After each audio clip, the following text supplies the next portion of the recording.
And if I could have you come all the way up here to the witness stand, please. Once you reach it, but before you have a seat, you can just stop and look at me, please. Raise your right hand. You swear to tell the truth, the whole truth, nothing but the truth. Yes, sir. Please be seated.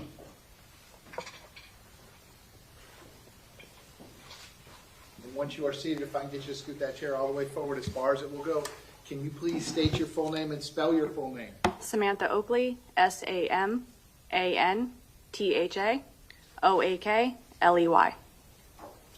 Mr. Agash, you may inquire. Thank you, Your Honor. Good morning, Ms. Oakley. Good morning. Tell the jurors what you do for a living. I'm a communications operator for the Broward Sheriff's Department. And what does that mean? I receive 911 calls, non-emergency calls, and I also dispatch for the police. Okay. And how long have you been doing that? I start my 6th year July 3rd. Back in 2017, is that when you were hired? Yes, sir. Okay. Were you working on the day of the shooting on February 14, 2018? Yes, sir. Tell the jurors in what capacity you were working. I was assigned to the 8 Alpha radio system, and I was working as a police dispatcher that day.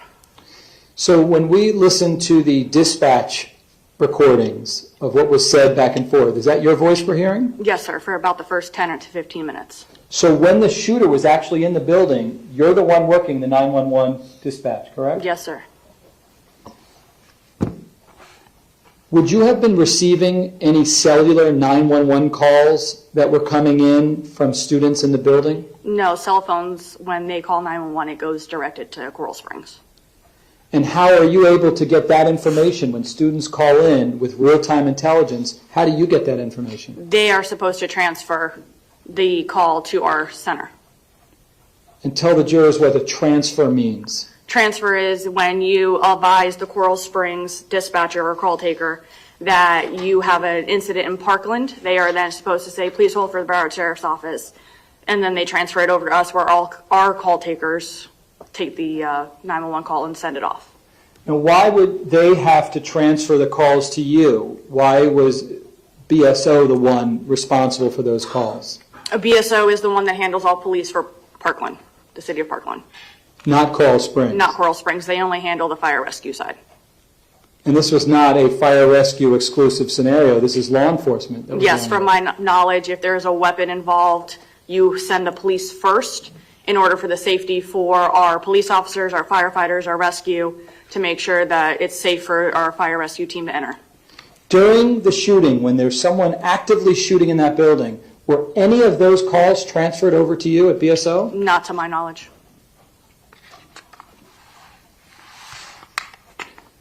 And you're not able to magically get those calls transferred to you, correct? No, the way we do it at our system, we are assigned to either the dispatch side or the call taking side.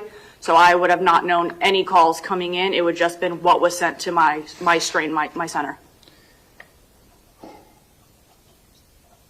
You do hear when deputies say something over their police radios, correct? Yes. And do you recall hearing Deputy Peterson announce possible firecrackers, possible shots fired? Yes, sir. Was that the first call that you heard alerting that there was something going on at the school? Yes, as he was saying that we were also getting a call coming in for me to give out. Based upon what my client said to you, what do you then do in response? You notify all of the road deputies and all units to respond. I notified my duty officer to let him know that we had a high priority incident possibly working at the school, and then you just start sending every available unit. What is the term that you assign to a call that's of top priority like this? We call it a red call, a high priority red call. And was it based upon my client's transmission that caused you to label this a red call? Yes. And then how does that then lead to a response that's different than just a regular non-red call? A red call is highest priority. Everybody stops what they're doing and they respond as long as they were not on a previous high priority call as well. Prior to the shooting, had there been any problems with the police radios, especially in Parkland? From the time that I was there, no. I know we did have issues when our SROs would be in certain parts of buildings of schools. Judge, I'm going to object here outside of personal knowledge. Well, I guess it's speculation. The objection's overruled, but I don't want you to guess. If you have personal knowledge, you can answer the question. Go ahead. From my personal knowledge, Your Honor, I know that we've had deputies inside of a school that we have had to raise multiple times due to possibly a medical call at the school to make them aware of it, and we have not been able to get them, and then they would have responded, sorry, I had to walk out of the school, or sorry, I had to get reception because of the reception in the buildings. So this problem with the radio system existed before the shooting occurred, correct? For my 7 months that I was there that I knew of, yes. Okay.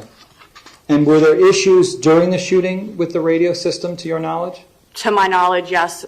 Deputies would not hear what I was saying, and also deputies wouldn't be able to hear each other. Tell the jurors what patching the radio is. Patching the radio is we have multiple channels, which each individual city has or groups of cities have. And with that, if a city was working an incident to where another city has to work that's on a separate channel, we are able to patch the channels, meaning I am able to speak to both cities or jurisdictions, and they are able to speak to each other and work simultaneously. So let's say if I'm an officer from BSO and a person is a Coral Springs officer, if the radios are patched, are we now able to hear each other? Yes, that is how it's supposed to Can work. we pass information amongst each other? That is how it's supposed to work, yes. And were the radios ever patched during the time that you were there for 15 minutes during the shooting? During my time, no. Did anyone from BSO, higher up, ever ask you to patch the radios? No. You don't just decide and do it on your own, even if you think that that's what's best, correct? No. It has to be a direct order from the highest person that's there. Sergeant, lieutenant, who's the highest ranking officer there. And if someone had asked you in real time when the shooting's going down, we need you to patch these radios now, were you capable of doing it? Yes. Were you willing to do it? Yes. Were you able to do it? Yes. Tell the jurors how quickly you would have been able to patch those radios if you were asked. It's 3 clicks of a mouse. Literally seconds. Seconds.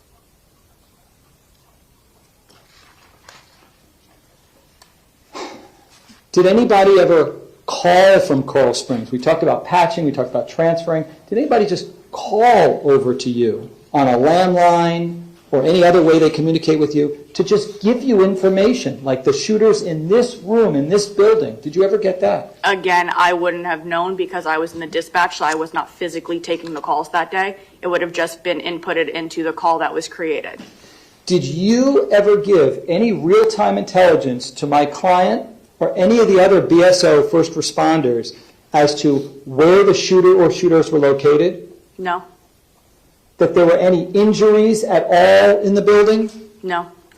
That there were children who were killed in that building? No.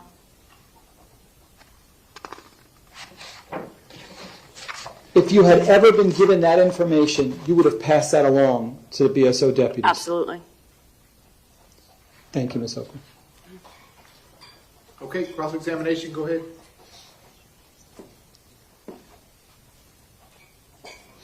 Ms. Oakley, did you review your statement before testifying here today? Vaguely, yes. I'm sorry. Vaguely, yes, sir. What do you mean vaguely? I was able to read it and go over my statement from the deposition that I gave. Okay. I didn't memorize it or anything like that, but I did look at points of it, yes. And that deposition was taken on April 26th of 2022? Yes, sir. Now, you were still in training the day that this happened, correct? I was at the end of my training. We have a period called solo, meaning I've passed all of my tests. I passed the training. My training officer felt that I was willing to or able to do my job. And what they do is they put you on your radio or your position for 40 hours just to make sure that you have it set in stone and you're good to go. So this was your first 40 hours, basically? It was my last. It was your last. I was in the last 2 hours of my shift for that day, and then I would have been completed for the week. So were you by yourself handling the dispatch and handling 911 for 40 hours or 38 hours in total when this happened? Yes. Okay. And they also do, they do have a monitoring phase where my training officer does sit at another position and has me handle everything and only steps in if there was possibly something done wrong. Or steps in if there's a shooting at Marjory, Stoneman, Douglas? Yes. Which is- If I was in the monitoring phase and not signed off on my solo, she would have stepped in, yes. Okay, but in the solo phase, when everything's going down, actually somebody came over and relieved you, right? We have something called a TAC dispatcher, which is a tactical alert dispatcher. They sit on a position and they would handle the routine traffic, meaning it was happening in Parkland, so Tamarack and North Lauderdale would have been moved to our secondary channel, and our tactical dispatcher would have taken that channel on 8 Bravo. Due to me only being there for 7 months and the person that relieved me was there for well over 10 years, I felt it when I was told you're moving routine to whatever. I asked her, please take the main channel and I'll take routine, due to my being new and her having the experience. Got it, okay.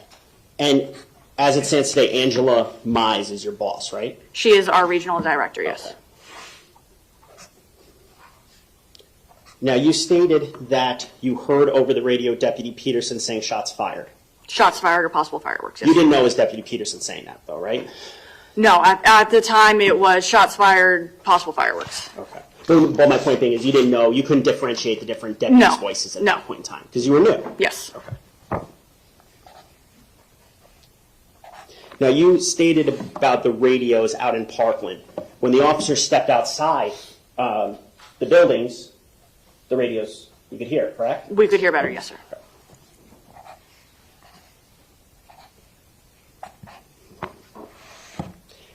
Now, you heard over the dispatch the word 1200 building, correct? Possibly. The dispatch tape would speak for itself on that? Yeah, yes. Because all of those calls over the dispatch tape, you would have heard that day. I have only heard the call from the news. I have never listened to. No, I'm saying back on that day. Okay. If it's recorded on the dispatch, on the A8 dispatch tape, you would have been there hearing it. In Oh, yes, yes, sir, yes, sir.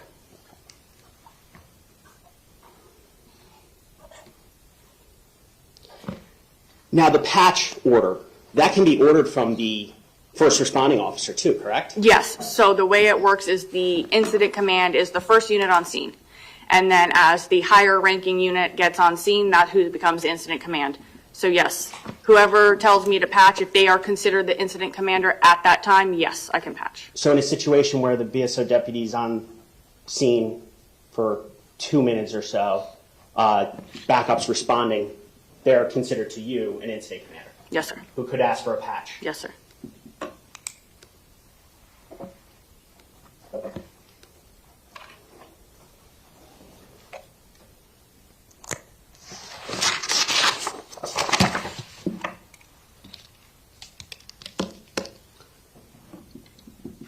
When the defendant keyed up his radio to speak with dispatch, you could hear gunfire in the background, couldn't you? I didn't know what it was. I will say that what we hear is a little bit more muffled than the recording. The recording is crystal clear. Okay. So I couldn't tell what I was fully hearing for the background But noises. did you hear something in the background? I heard noises? something, sir.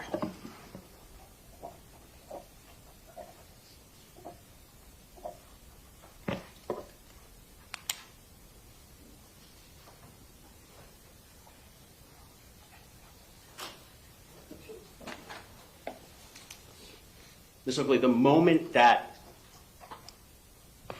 we now know Deputy Peterson, but at the time you heard 1,200 shots fired, backup was immediately dispatched immediately, correct? Yes, sir.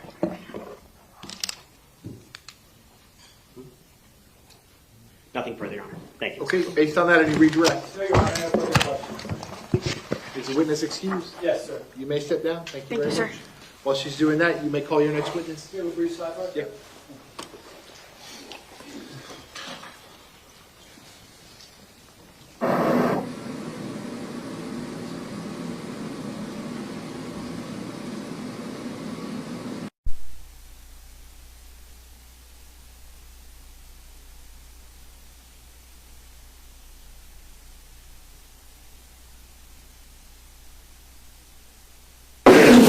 Okay, ladies and gentlemen, I'll give you a quick restroom so we can set up the technology one more time. Same admonition as always, please don't discuss the facts of the case, the evidence, the witnesses, or the testimony amongst yourselves or anyone else till we reach the end of the case. I'll tell you when that is. If you'll just leave those notepads in the chairs and step in the back one moment, I will be right back with you. Thank you.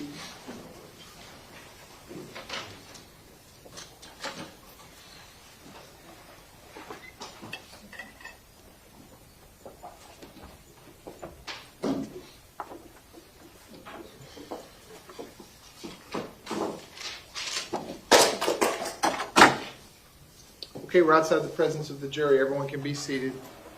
So the next witness is on Zoom, and then what happens after that? We have another witness. Okay, you're going to get that person here. I believe he is here. Okay, But but you want to do the Zoom witness first? Yes. Okay. If I can be excused, just to. Yeah, 5-minute restroom break, and then we'll get the Zoom back up.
Secretary, you too? Yes. Okay, I'm going to go back on the record. This is State versus Scot Peterson. 19-7166 CF10A. I continue to have Ms. Gomes, Mr. Keller, and Mr. Klinger present for the state. I continue to have Mr. Iglarch present with Mr. Peterson, who likewise is present. We are outside the presence of the jury. Defense, the name of the witness. Is Alexander Wind. Wind. You all sign on the Right now.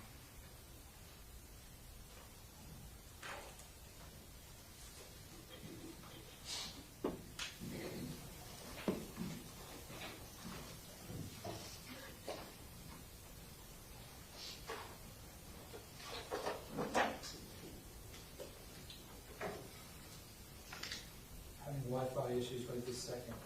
It says that I'm on it, and then it doesn't zoom in.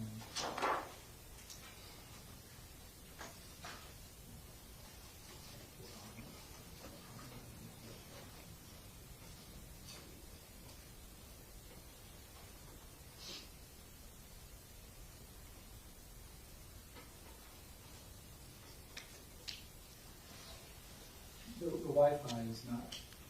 State, are you able to sign on to the meeting? Yes, I can, Judge. I appreciate it. Thank you, sir. If so, can we do that and then put that monitor in front of Mr. Peterson so I can get him on the call? Yes, sir, please. Thank you.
Use the phone as a hotspot. That works. Pretty good. I'm very proud of myself.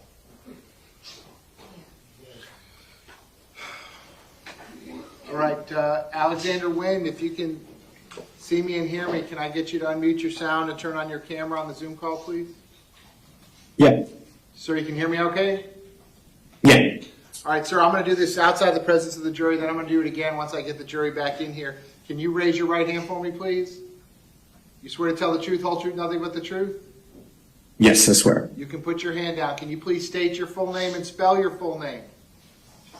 Alexander Blake Wind, Alexander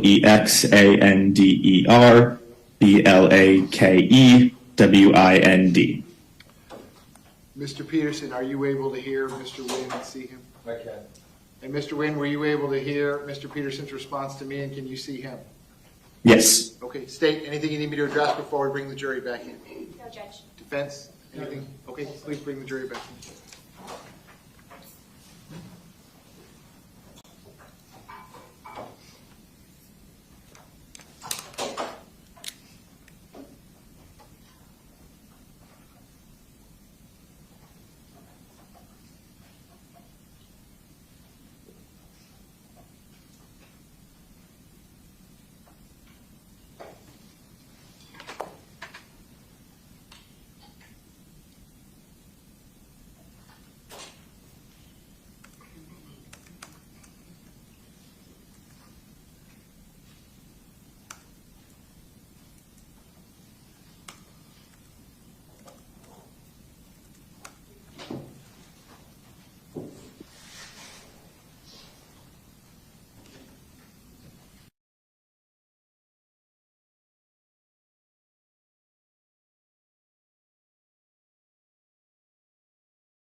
to refresh his memory, is there a way to turn the screen off while we share, like so that the jury can't see the Zoom screen while Aaron shares?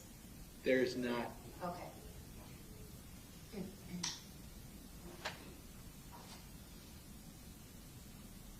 In that case, would the court grant me some leeway in refreshing his memory? I guess we'll just see how it goes. Okay. Testifying on Zoom is less than ideal. Okay. Jurors entering.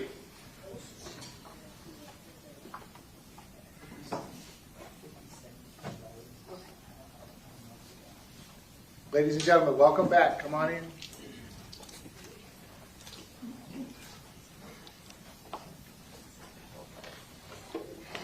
Ladies and gentlemen, welcome back. Come on in. Once you're back in those same seats, you may be seated. All the parties may be seated. Ladies and gentlemen, those of you using the notepads, I will give you a moment to get the notepads back out.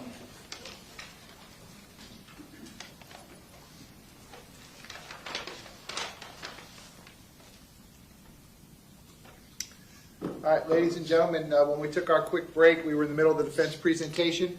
We're going to resume at that point. Again, the next witness will be appearing through the use of the technology. Defense, when you are ready, you may call your next witness. Thank you, Your Honor. The defense next calls Alexander Wind.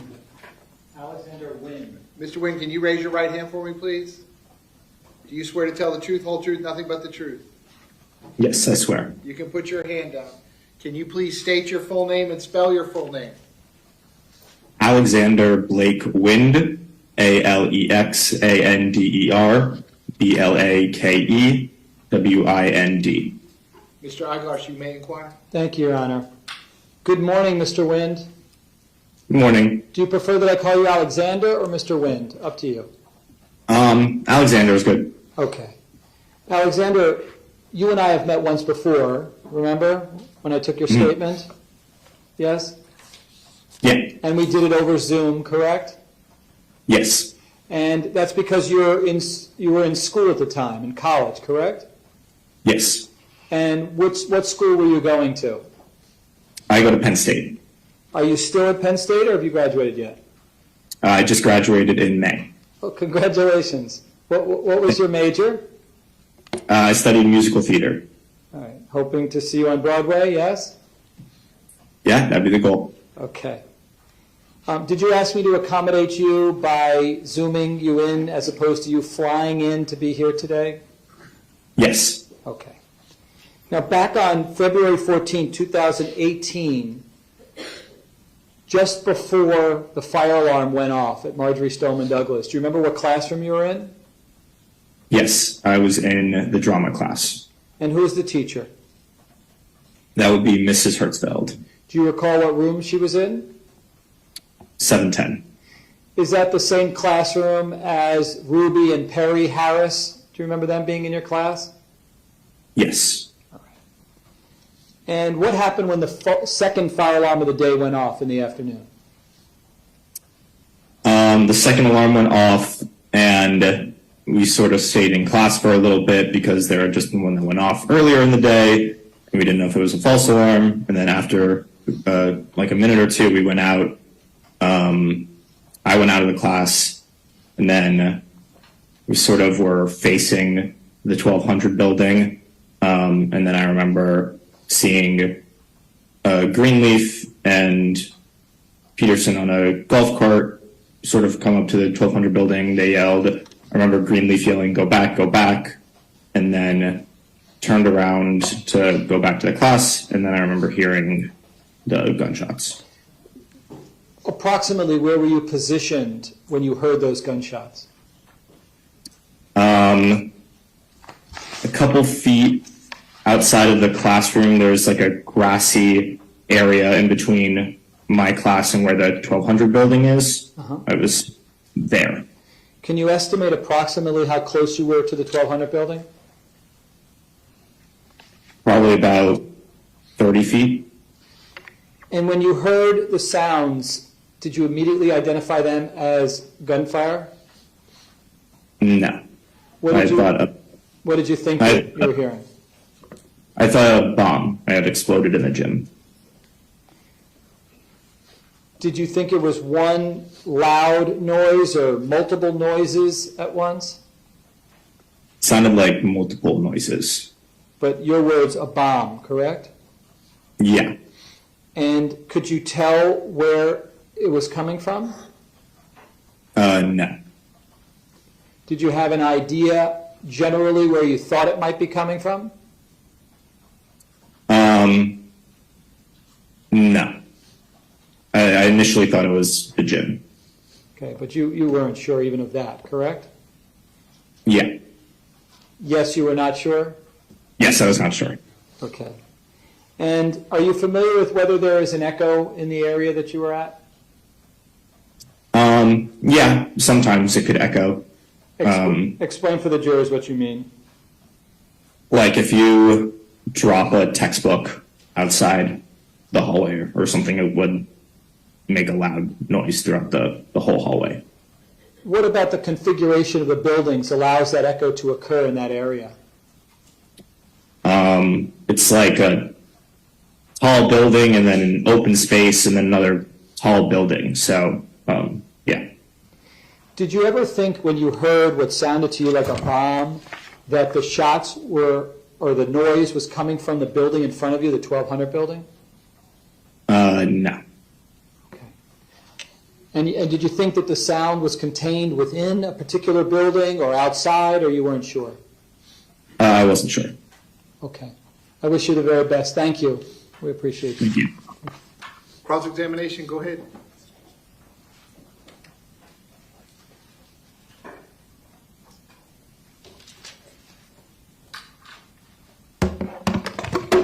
Hello, good morning. Can you hear me okay?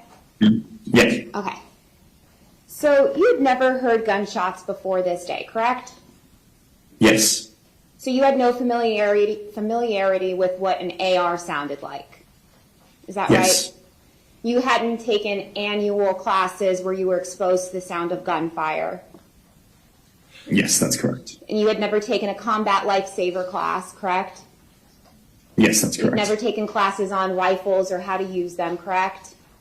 Yes, that's You didn't correct. have an annual qualification where you shot off guns every year, correct? That's correct. Now, on that day when there was a code red, everybody had a role to play, right? Students were instructed that their role during a code red was to hunker down and find safety, correct? Yes. And teachers had a role as well, correct? Yes. And the point was that you were to stay put and be safe and wait for the police to come and rescue you. Is that correct? Yes. Now, you said you heard multiple shots. It was actually like 6 to 7 sounds, correct? Yeah. And you initially thought that it was coming from the gym, but you actually used your common sense and looked over and at some point determined that the sound wasn't coming from the gym, correct? Yes. Can you explain for the jury the process you took to come to that common sense realization? Yeah. So, when I was running back into my classroom, after I heard the initial noise, I sort of thought it was coming from the gym. And then as I was running back, I looked over to the gym, and saw that from my initial thought of the bomb, it was still intact. There was nothing to my eye that would have made it seem like a bomb exploded after I looked over at the gym and saw it. So you didn't just rely on sound, you also used your vision to confirm with what you were hearing if it made sense, correct? Yes. And you knew to do that at what, the age of 16 or 17? Yeah, I was 17. Do you remember learning that Officer Peterson, in your words, wasn't doing anything? Yes. Yeah, what's the legal objection? Calls for speculation, calls for legal conclusion, interferes with the... That's sustained as to calling for a conclusion. Go ahead, Ms. Gomes. Ask your next question. How would you describe where Deputy Peterson was standing? At the end of the hallway, the closest to the parking lot of the 1200 building, but sort of still by the 700 building. And just for clarification, did you see this yourself or was this what your teacher told you? No, my teacher had told me when we got back into the classroom. Okay. I have nothing else. Based on that, any redirect? Yes. Go ahead.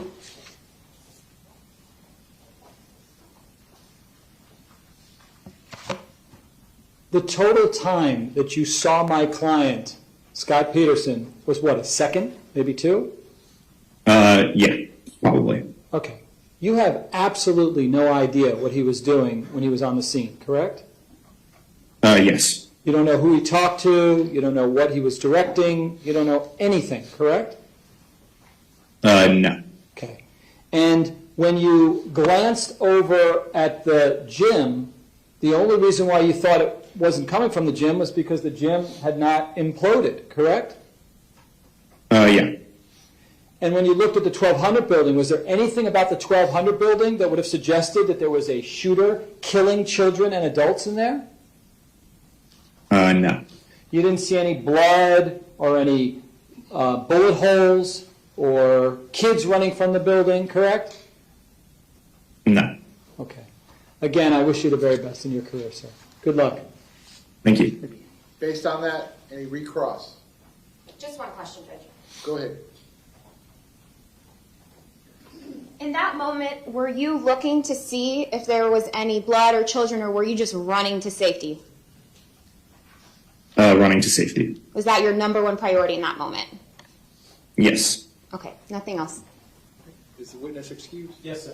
All right, sir, you are excused. I'm going to end the Zoom meeting at this point. Thank you very much. Thank you. Defense, you may call your next witness. Thank you, Your Honor. The defense calls Deputy Arthur Perry. Arthur Perry, please.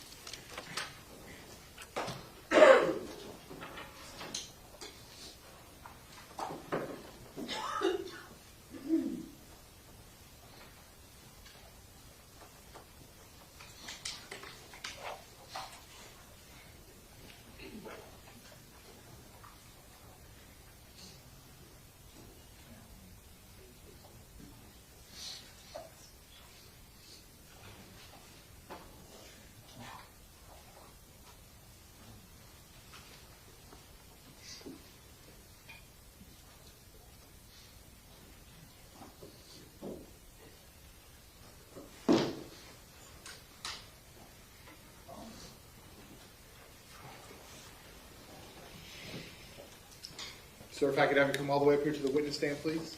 Once you reach it, but before you have a seat, if you could just stop and look at me, please.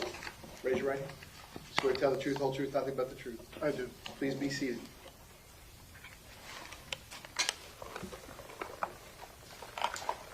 And sir, once you're seated, if I can get you to scoot that chair forward as far as it will go, can you please state your full name and spell your full name? Arthur Perry, A-R-T-H-U-R-P-E-R-R-Y. Mr. Aguilar, you may inquire. Good morning, Deputy Perry. How are you feeling right now? It's a little upsetting for me. Tell us why. It was a very traumatic event in my life. Okay, I understand that. Are you okay to help us Absolutely. with Yes, sir. understanding what occurred and what you did? Yes, sir. All right, if you need a break, you let us know, okay? How long have you been a deputy? 28 years. All with Broward Sheriff's Office? Yes, sir. And on the day of the shooting, where were you assigned? What were you doing? I was a school resource officer for Park Trails Elementary in Parkland. And how many students were at that school? During that time, that ranged between 1,000 to 1,600 children. And let me ask you this. Did you ever wear a bulletproof vest on campus? No. How come? First of all, Judge, I'm going to object to relevance. No, the relevancy objection is overruled, sir. You may answer the question. it's very hot in South Florida. We spend a lot of time outside. It's very hot. It's very uncomfortable. It's very bulky. And the sheriff's office had a policy that we could sign a waiver if we didn't want to wear a vest. We could sign a waiver, not wear a vest. Okay. I mean, did you take a risk that there could be a mass shooting at your school and then you wouldn't have a vest on? Yes. Okay, but that was a risk you were willing to take, correct? Yes. You knew my client also prior to the shooting, correct? Yes. Tell the jurors about your interaction with him. I knew him because he came up to Stoneman Douglas High School. He was assigned there. I was at Park Trails before he was ever assigned there, but Are those schools that are close to each other? they're a little over a mile apart. Okay, so both in the Parkland jurisdiction? Yes, sir. Okay, and tell us about your interaction with him. I would assist him if he ever needed assistance on his campus. I also worked detail with him. Every football at home Stoneman Douglas, I'd work the detail with him. Okay, so you had a bunch of interactions with him, yes? Yes. How would you characterize his professionalism, the way that he did his job? He was very professional. He had a good rapport with the kids. He was an excellent deputy. In fact, I think his school, he had the most arrests out of any school because he was very proactive on campus. Was there ever a time in your interactions with him, either at school or any of the details, that you saw him wearing a bulletproof vest? No, I don't believe he wore a vest either. Okay. What first alerted you to the fact that there was something going on the Marjory Stoneman Douglas campus? I was at my school. We were conducting dismissal, and it was a little after around 2:20 or so, and I heard on the radio, shots fired. I think we have a shooter on campus. Something that's not exact word, but something of that nature. And did you recognize the voice? Yes, Who was that? Scot Peterson. And was that the first time that you learned that there was something going on the campus? Yes. Were you going to go to the campus absent hearing his voice on that radio? No, I had no reason to go to that campus. Okay. So what do you do when you hear Deputy Peterson make that announcement? Well, I was standing next to my car because we were conducting dismissal at my school. I opened up my trunk. That's where I kept my vest. I put my vest on. I also had my patrol rifle. I grabbed my patrol rifle, 2 magazines, and I threw my patrol rifle in the front car, and I ran lights and sirens down to the high school. It may be obvious, but why did you then put on your vest? Well, if there's shots fired, it's common sense that at that point the vest is actually going to assist me. Okay. So how long does it take you to get to the school? I made it to school, I estimate, less than 90 seconds. Okay. And where do you go when you arrive? When I get down, my school is on the corner of Trails End and Pine Island. So I went west on Trails End, south on Pine Island, and then I made a right on Holmberg, and I went west again on Holmberg. Okay.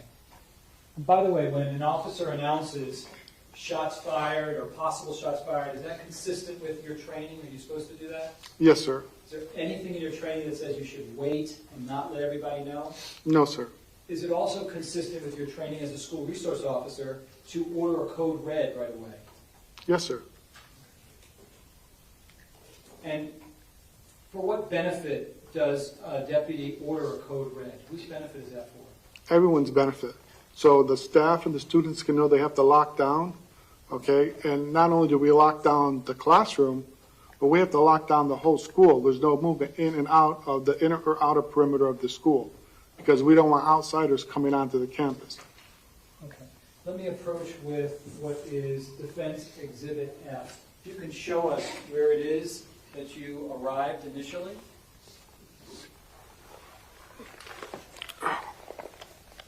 I arrived at this location right here. Okay, so for the record, is that north of the campus? Yes, sir. All right.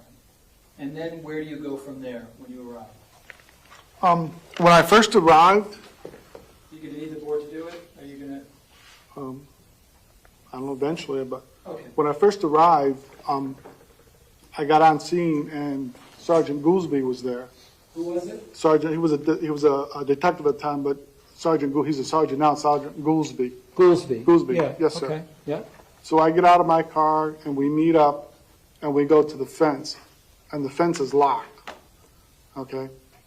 Up to that point, by the way, other than hearing my client say possible shots fired, you're monitoring your radio, correct? Yes. Did you have any real-time intelligence that there was a specific location that you needed to go to? No. Did you know that anybody was injured? No. Did you know anybody was killed? No. What happens next? As we're coming up to the fence, I hear about 3 to 5 rounds go off very, very fast.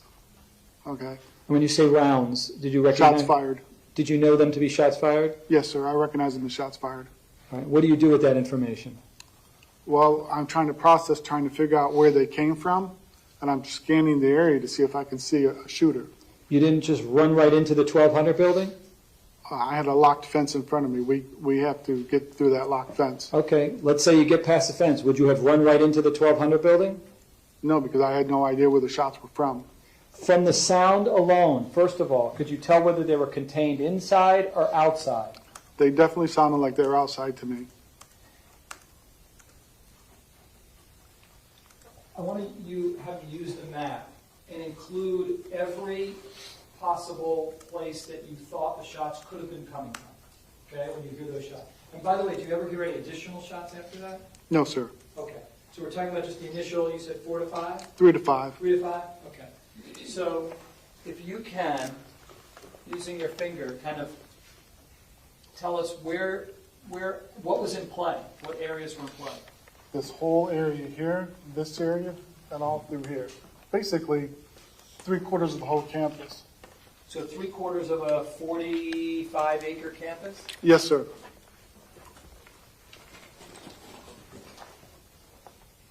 And so you begin to start looking for stimuli, correct? Yes, sir. And that included listening to your radio intently, correct? Yes, sir. You're also looking, correct? Yes, sir.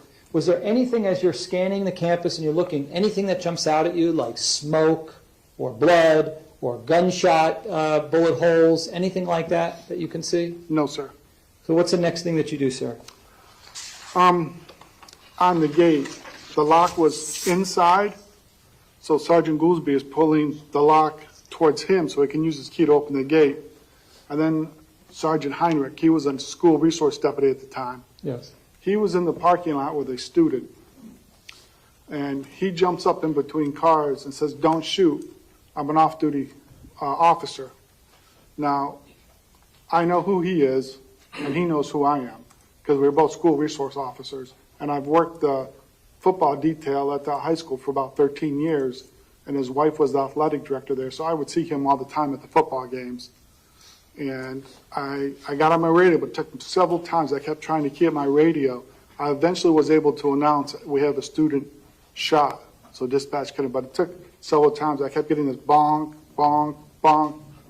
So you were delayed in making that reporting about someone being shot, correct? Yes, sir. How many attempts do you think you made before you were able to transmit that intelligence? At least 5 or 6. Let's talk about the radios. Prior to this incident, how were the radios working? We've always had issues with the radios in Parkland. Where my school is, it's located on the north end of the city, and I've always had problems trying to key up. There's certain areas you can't go to because the radios didn't work. And what would you do if you're surrounded by, let's say, cement? What would you do to try to be able to get better reception, either hear things better or be able to transmit better? You have to move to an area where you're getting reception, Okay. so you have to move away. Did you alert people higher up to let them know that the system wasn't working properly prior to the shooting? Absolutely. Being a school resource officer was kind of tricky because we had 2 sets of command.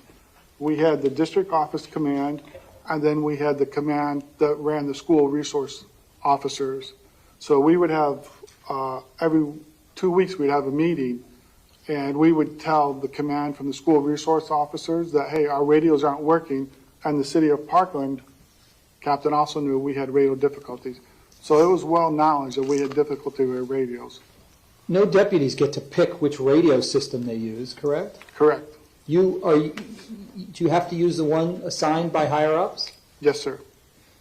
And why is it important to have functioning radios as deputies? Because we have to communicate to each other. Without communication, we don't know what each other are doing.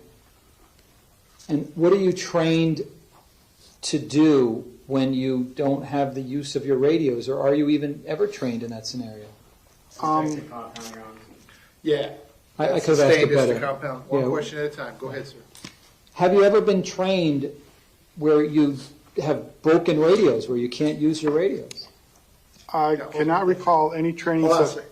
That's 2 questions again. Okay. One question at a time. Go Have ahead. you ever been trained where the radios are malfunctioning? I have never received any training through our training department where we've done an exercise without radio communication. Okay. So tell us what happens next. You are with Goolsby and you encounter Heinrich. I see Heinrich, and again, like I say, I know who he is, he knows who I am, and he tells me he has a student shot.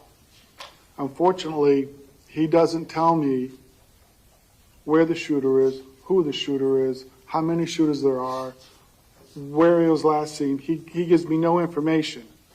And I'm trying to key up on the radio, and at that point, Sergeant Goolsby gets the gate open. So at that point, we just run past him and start heading towards the school campus. Did there come a time where you learned that Sergeant Heinrich, you knew him from Coral Springs, correct? Yes, sir. Did there come a time where you learned that Coral Springs had additional information that you guys did not? Yes, after the fact. Okay. You learned that they had... They had all the information, all the 911 calls on the cell phone were going to their dispatch, and we didn't receive any information at all. And how close were you to Sergeant Heinrich to be able to have that transfer of critical information? The gentleman behind you with the tie, The the gray prosecutor? suit, about that close, yes, sir. I'm sorry, the gentleman with the red shirt or the prosecutor? Him, waving his hand, him. The prosecutor. You were Yes, that sir. close to Heinrich. Yes, sir. We can make eye contact. We had eye contact. And you know him, I know him. Yes. and he didn't give you any information. No, I was dressed like this, the exact same day. I was carrying a patrol rifle. There was no question who I was and what I was there to do. What happened next? Sergeant Goolsby and I proceed up through the parking lot onto the campus looking for the shooter. I stopped at the last car in the parking lot, and Sergeant Goolsby went to the corner of the 1300 building. And what happened next? At that point, I saw Vice laying outside of the 1200 building on the concrete.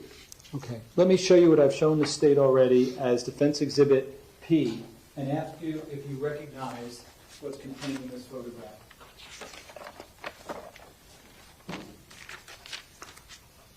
Yes, Tell the jurors what that is.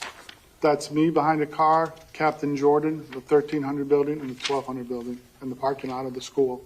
Does that fairly and accurately depict where you were positioned in the parking lot in relation to the 1200 building? Yes. I've never seen this photo before. Okay. I've never seen that before. But it's accurate, correct? Absolutely, yes. Okay.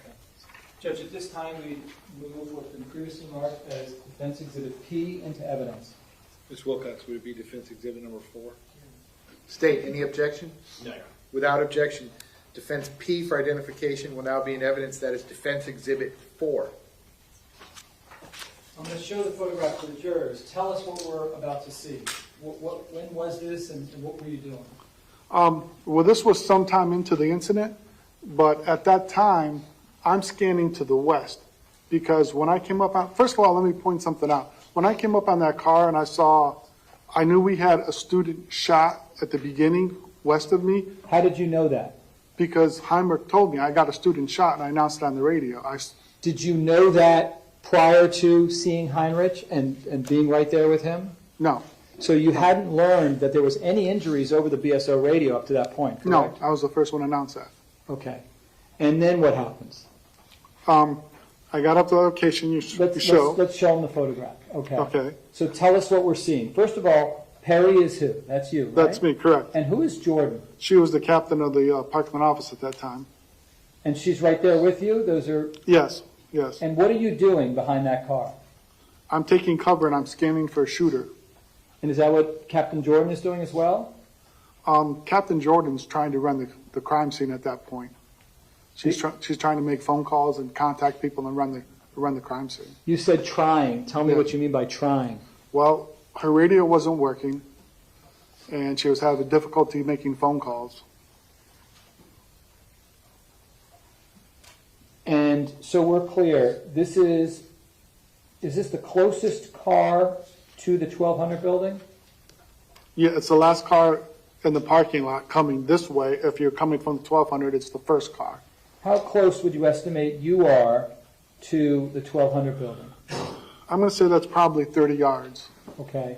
And is that do you recognize what's contained in this photograph, which is Defense Exhibit 1? Yes, What are we looking at in Defense Exhibit 1? we're looking at the west side of the 1200 building. So if you're, in that photograph, what you're facing is this, the west side?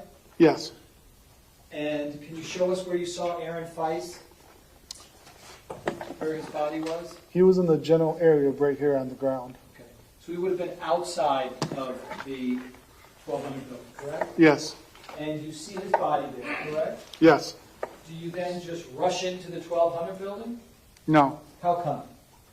Because when I also see his body up in these windows, can they see that if I touch that? I could try to zoom it in. Well, up on the building, up on the windows, I can see gunshots on the windows.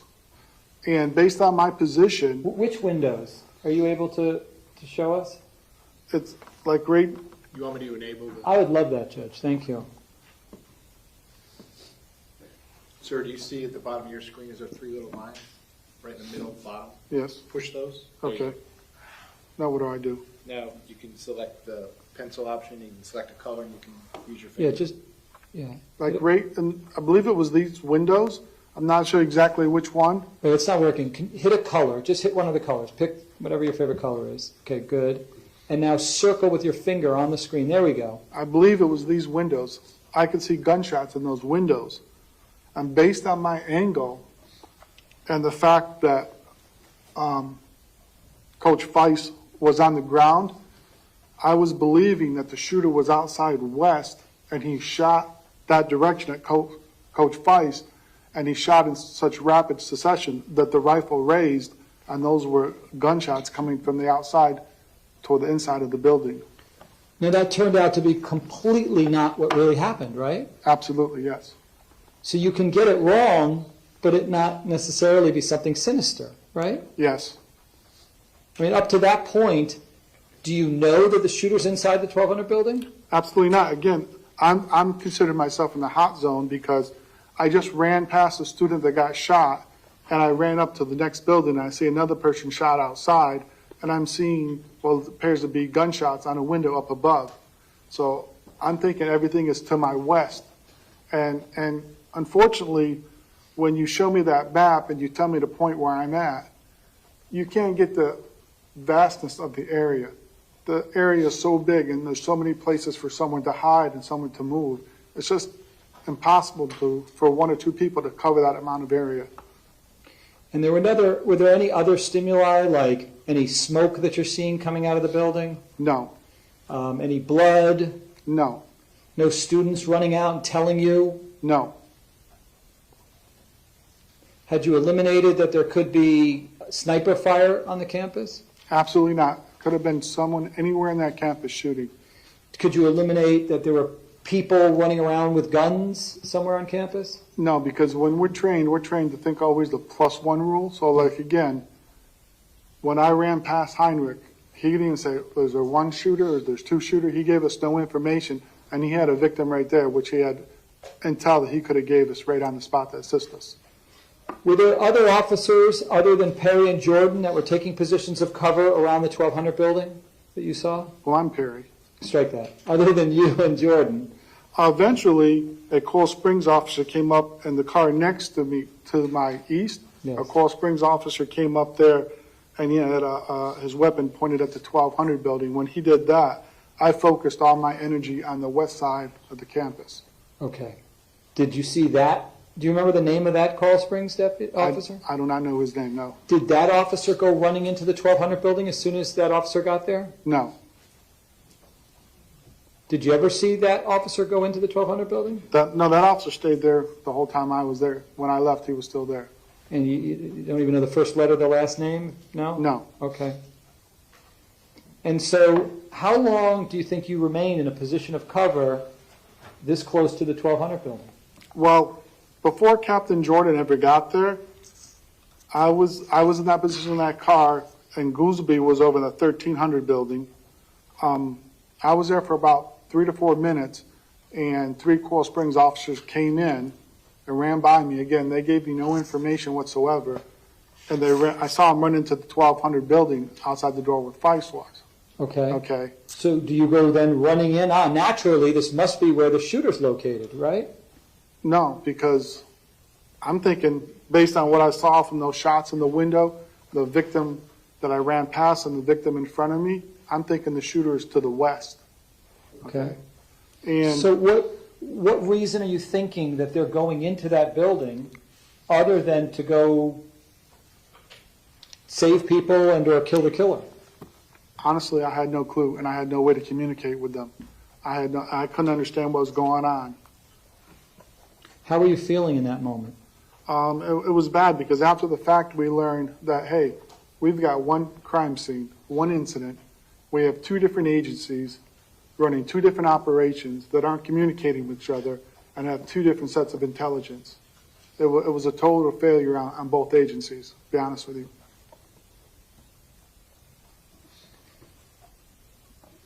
Physiologically, how are you feeling? Obviously different than how you feel now because you're calm and we're in a courtroom, right? Oh, sure. Describe for the jurors how you're feeling, your energy. Everything was slowed down. My heart rate was pumping. I was sweating a lot. I was looking around. Was there any difficulty either seeing or hearing or anything like that? I did end up having tunnel vision because I later learned that a Deputy Hanks, ran by me and went into the building, and I never saw him. I never saw him go into the building. Never saw him run by me. So it's possible to be looking and not see something right in front of you. Yes. That's yes, what you experienced. Yes. You're not lying about that, right? No. Objection, Your Honor. Yeah, that's sustained. So what is the next thing that happened after you and Jordan are in a position of cover by this building? And I don't know that I knew the total amount of time that you were in this position. I'm just guessing at this point, but I'm guessing probably 35 minutes easy. SWAT ends up pulling up. You see the front of that car that we're behind? Yes. SWAT ends up pulling one of their Bearcats up there, okay? And they're starting to take control of the situation. But before that happened, again, I had no information about who the shooter was, what the shooter looked like, anything. Cool Springs starts evacuating the 1200 building, and they're running the kids out past me and out the exit. And I couldn't make sense of that because that's not what we're trained to do. And evac the shooter, we want everybody locked down, and we're supposed to go hunting for the shooter. So the kids end up exiting out that west door, and they ran out to Holmberg and then went west down to West Glades Middle School. And then our SWAT unit comes up, and they start their operation. And they discover that the shooter had left the building, and he had went westbound. So the sergeant for SWAT, which is Captain Robinson now, told me to leave my position and go down to West Glades and bring all those kids up to the corner of Pine Island and Holmberg Road. So even as the kids are running out of the 1200 building, you don't go into the 1200 building, correct? No. How come? Well, because I'm thinking the shooter to the west, and I'm like, why is Coral Springs dumping all these kids out into an open field, an open parking lot, and we have no clue where the shooter's at or what he looks like? I had no information to what he looked like, who he was, she was, how many there were. So in the 35 minutes that approximately that you and Jordan are taking a position of cover by the 1200 building, did you ever on your BSO radio get real-time intelligence as to where the shooter was located? No. How many shooters there were? No. Whether there were any victims other than the one you saw? I Coach Feist. saw 4 victims, okay? I saw Coach Feist, and I saw the student that was shot. But right after the 3 officers went into the building, right? A 4th Coral Springs officer came with Deputy Volpe, BSO Deputy Volpe, and they opened up the door and they took out Chris Hickson and put him on the golf cart and took him out the same way that we came in, and I provided cover while they did that. Then they came back in with the golf cart and they picked up a 4th person that I saw. I don't know where they picked them up at, but they also took that person out on the golf cart by me. You never went into the 1200 building, correct? Correct. When was the first time that you learned that there was a shooter inside the 1200 building? I didn't learn there was a shooter with victims inside the 1200 building until about 7 p.m. that night when I looked on Fox News on my phone, because there was no communication telling us what was going on. I thank you for your service. Thank you. Okay, cross-examination. Judge, can I just have a 2-minute bathroom break? Okay, ladies and gentlemen, real quick restroom break, same admonition as always. Please don't discuss the facts of the case, the evidence, the witnesses, or the testimony amongst yourselves or anyone else. So we reach the end of the case. I'll tell you when that is. If you leave the notepads in your chairs and step in the back for me one moment, I will be right back with you. Thank you.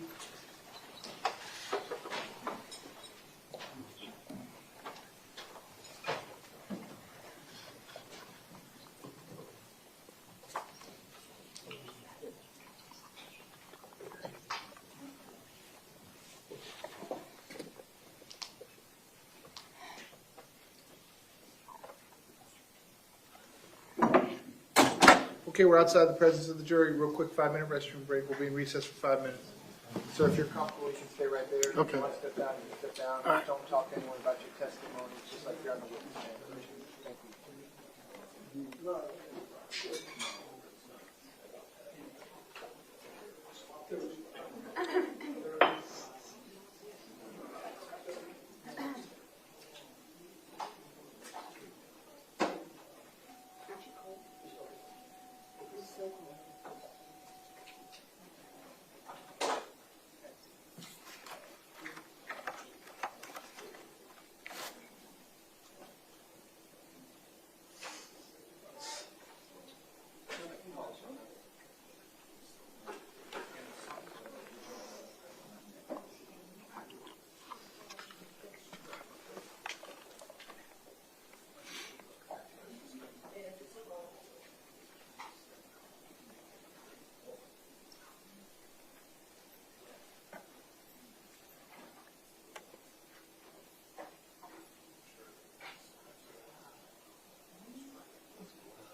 Yeah, I've got that.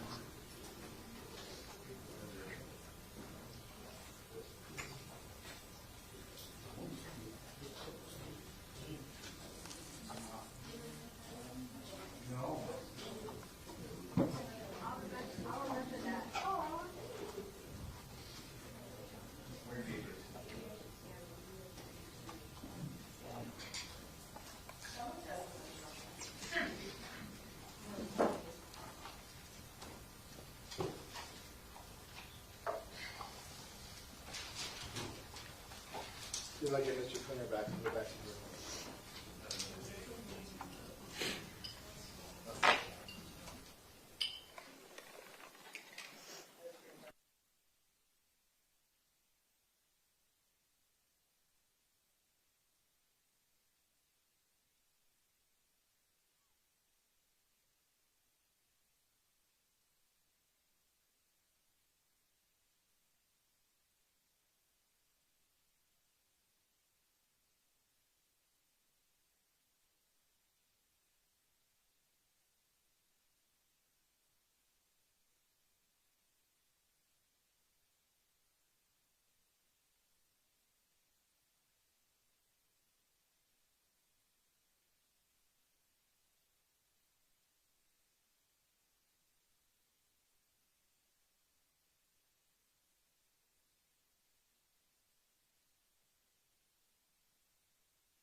Mr. Kilrain, Mr. Klinger present for the state. I continue to have Mr. Igarsh present with Mr. Peterson, who likewise is present. We are outside the presence of the jury. The witness remains on the witness stand. State anything you need me to address before we bring the jury back in and begin your cross-examination. No, Your Honor. Defense, anything you need me to address? No, Your Honor, thank you. Do we have another witness after this witness, defense? No. We'll need to drop that. Okay, I'll do a sidebar when we're done with that witness. Okay. Okay, please bring the jury back in.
Jurors entering.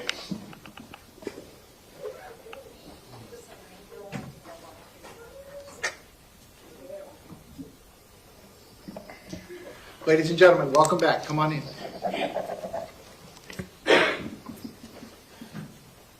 Ladies and gentlemen, welcome back. Come on in.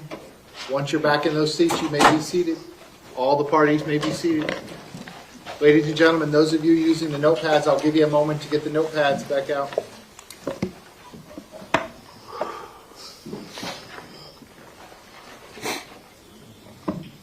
All right, ladies and gentlemen, when we took our quick break, we had just concluded the direct examination of the defense witness. We're now going to turn to the cross-examination. The witness remains on the witness stand and under oath. Mr. Kilroy, when you are ready, you may proceed. Thank you, Your Honor. Deputy Perry, talking about your training. You're taught in training that there's a difference in an active shooting situation between when shots are being fired and when you no longer hear shots, correct? Yes, sir. And when shots are being fired, you run towards the sound of the shots.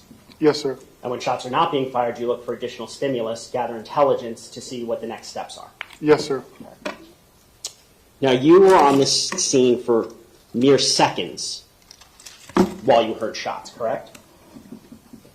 Approximately 30, 45 seconds, yes, 30 sir. to 45 seconds, you're on scene, you hear four to five shots, Three correct? to five shots. Okay. So you weren't on scene for 4.5 minutes during the shots. No, sir. You didn't hear 70 shots being fired, correct? No, sir. Okay.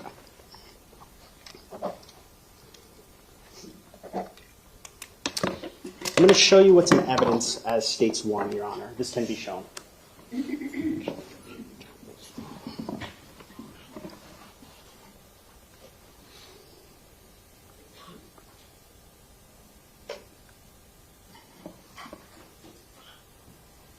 Deputy, do you recognize what campus this is? Yes, sir. That's Stoneman Douglas. All right, Your Honor, may I use the annotator? So just like before with Mr. Aguilar, she can mark. When you arrived on scene, approximately where did you stop your car?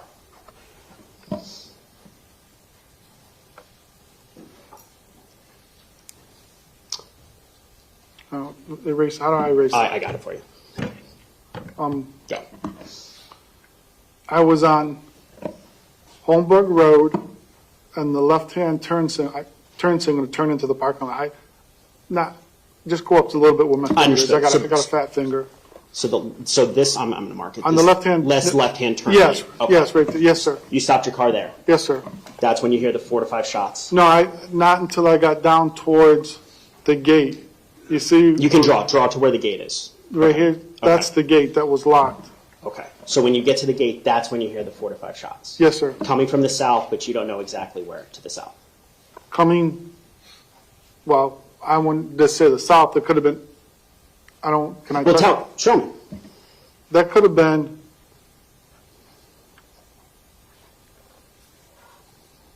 even all this area. Okay, so southwest of you. Yes, sir. Okay.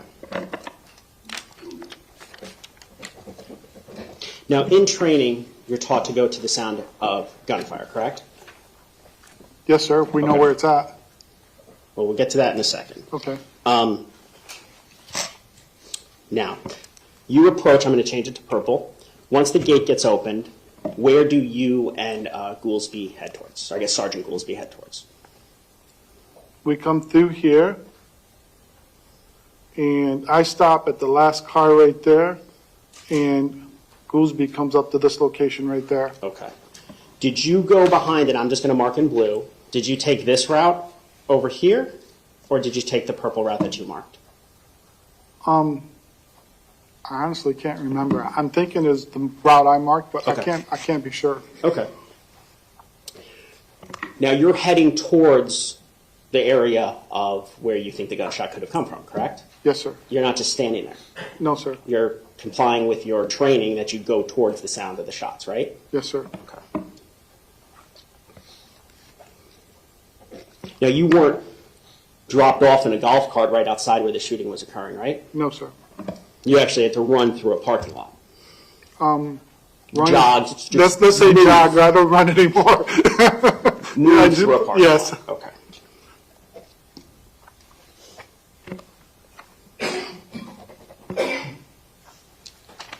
Now, you spoke about you don't wear a bulletproof vest. Yes, sir. And are you wearing one today? Yes, sir. Okay. Just talking about 2018. You could sign a waiver. Yes, sir. And that's the only way, as a BSO deputy, you are authorized to not wear a vest. Yes, sir. Okay. And you said on direct, it's a risk willing to take. Yes, sir. So if a school shooting should happen at Park Trails Elementary, that's a risk you were willing to take not wearing the vest. Yes, sir.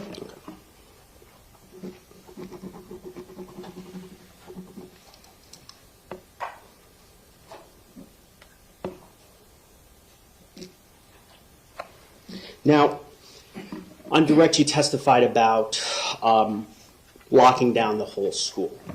In training, if you hear shots fired, that's the priority, right? To seek out the sounds? Yes, sir. Locking down is one Secondary. of the secondary. It's a secondary item, yes, sir.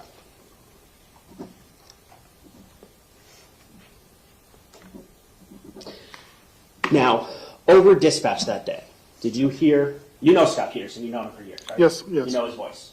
Yes, sir. Over dispatch that day, how many times did you hear Mr. Peterson say 1200 building? I don't know if I ever heard him say the 1200 building. Did you hear his voice over dispatch? Yes, I did. How many times? You can estimate for me. How many times do you think you heard his voice over dispatch? Well, I heard it when he initially put the call out, and then I heard it when he asked me if I knew where the shooter was at. Okay. Those are the two times that I can distinctly remember his voice. So basically, in the beginning, while the shooting first starts, Yes. and then well after the shooting. Well, I guess not well after. I mean, what do you mean by well after? After the shooting had stopped for at least a minute or 2 minutes or 3 Maybe minutes. 30 seconds at best. 30 seconds, okay.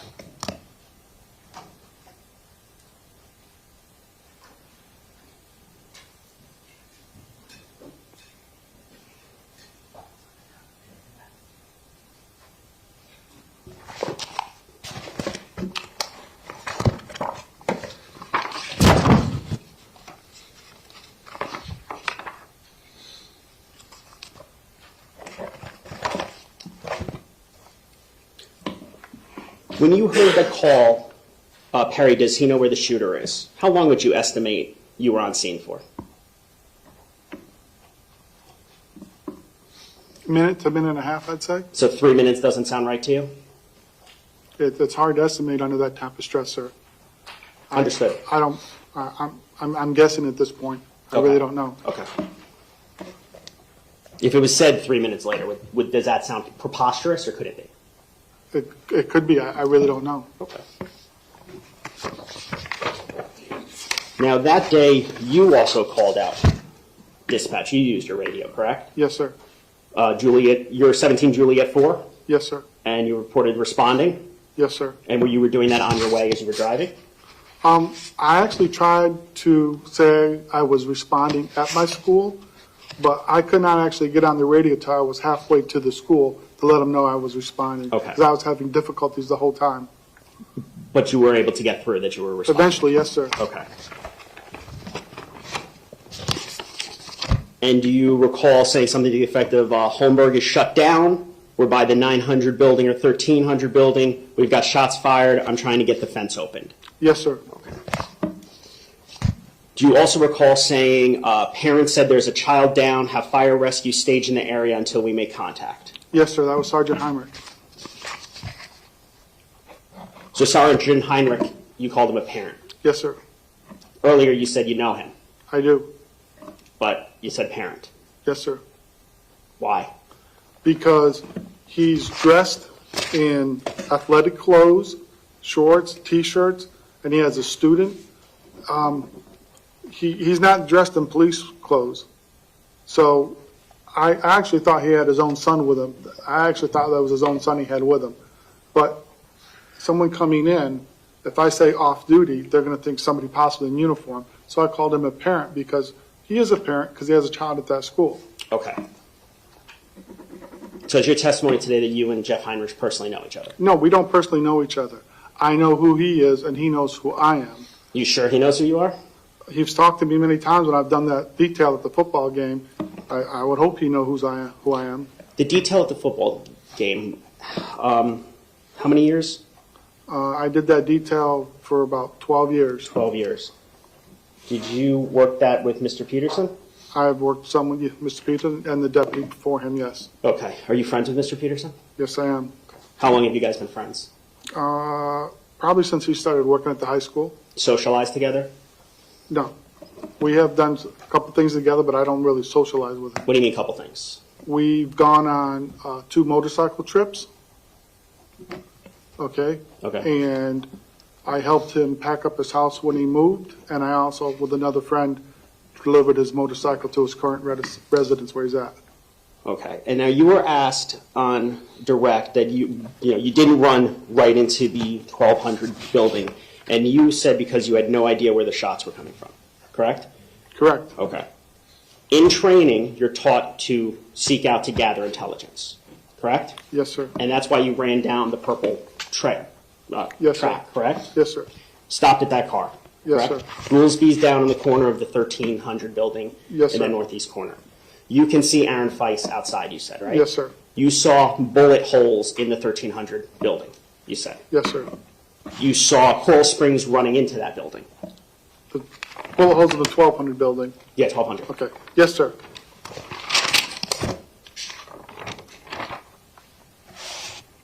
You heard gunshots. Yes, sir. You still didn't go in the 1200 building. No, sir. How far would you estimate you were when you were standing by that car to the 1200 building? Again, I believe I already said it was approximately 30 yards. But no shots were being fired while you're there. No, sir. Did you hear it called out the radio, stay back 500 feet? No, sir.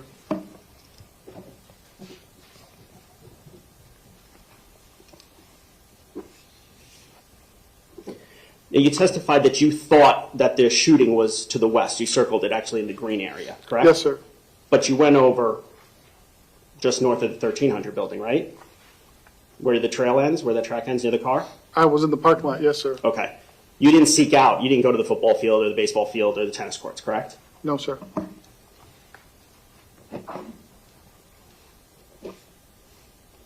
Now, you said that when Heinrich ran past you, he didn't say anything to you, right? No, Heinrich didn't run past me. Heinrich was in the parking lot. Can I put a little Yeah, marker? absolutely. I'll clear this. Hold on. The- It'll make it clear. Hold on. And this is just a general area. And that's fine. Okay, there you go.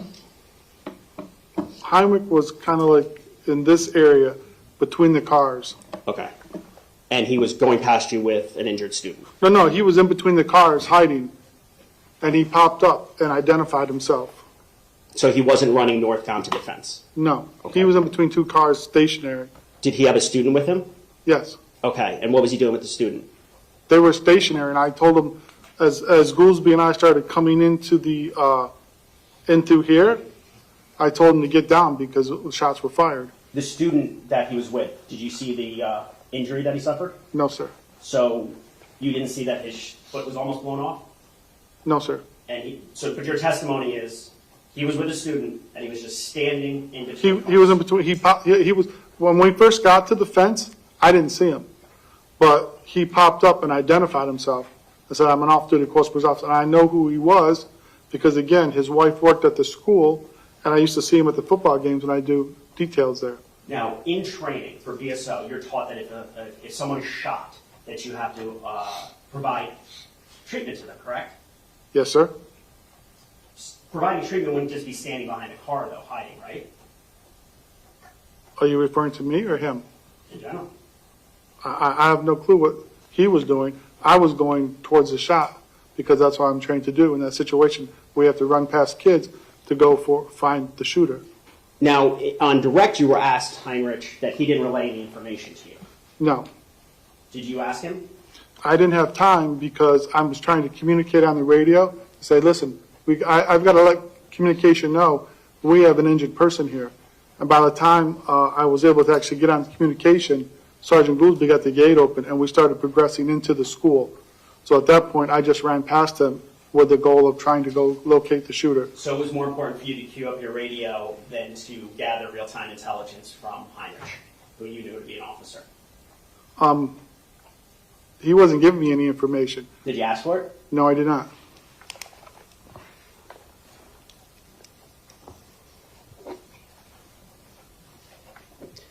After that, you saw Coral Springs ran by you and ran into the 1200, and you didn't know why.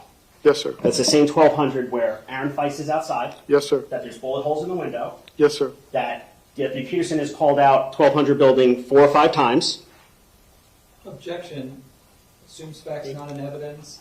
No, that's overruled. Again, ladies and gentlemen, what the lawyers say is not evidence. You all will decide what the evidence is in the case. Go ahead, Mr. Kilburn, ask your next question. Aaron Feist outside, Yes, sir. bullet holes. Yes, sir. Dispatch calls about 1200 building. Let's see what else we got. Coral Springs running by, and you hearing gunshots.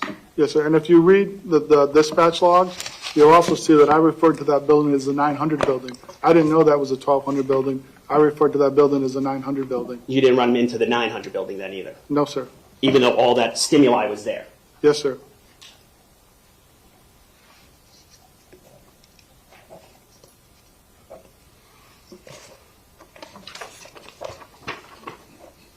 At 223, you're saying you did not hear over dispatch shots fired 1200. I don't recall hearing that. No, sir. Okay. And at 224.13, you did not hear we're talking about the 1200 building. I cannot recall saying I heard that. No, sir. And at 225.19, Deputy Peterson, we're talking about the 1200 building. You're saying you didn't hear that either. No, sir. I can't recall hearing that. Okay. And at 225.58, you didn't hear by inside the 1200 building. I can't recall hearing that too. I remember hearing Holmberg Road, and I remember seeing units on Holmberg Road, and that's where I proceeded to. You heard Holmberg Road over it. I heard, again, I'm having problems with my radio. Even at my school where I normally am on a good day, the radio doesn't function properly, okay?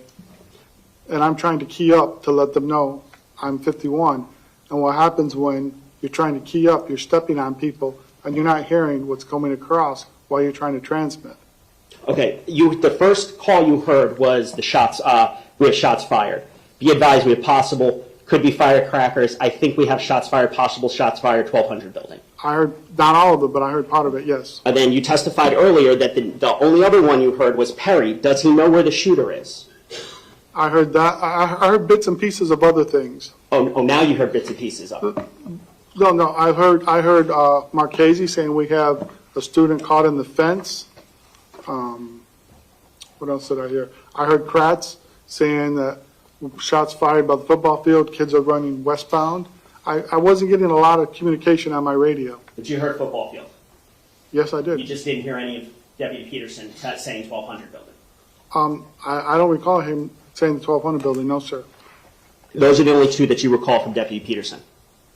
Yes, sir. So you don't hear 224.14, we're talking about the 1200 building. It's going to be the building off Holmberg Road. I heard Holmberg Road. Again, I told you I was hearing bits and pieces of things. Okay.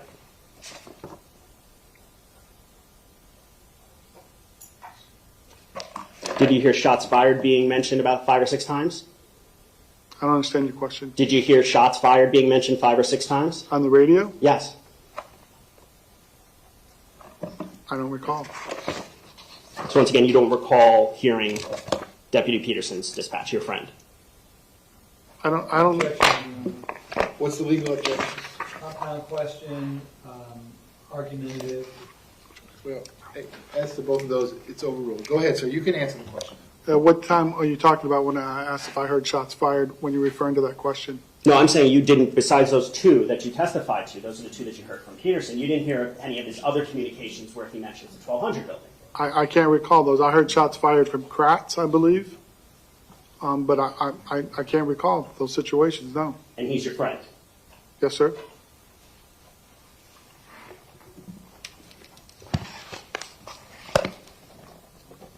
Now, you talked about it's important for the radios. When you're with Goolsby, coming down with him, heading south, you guys are communicating, right? No.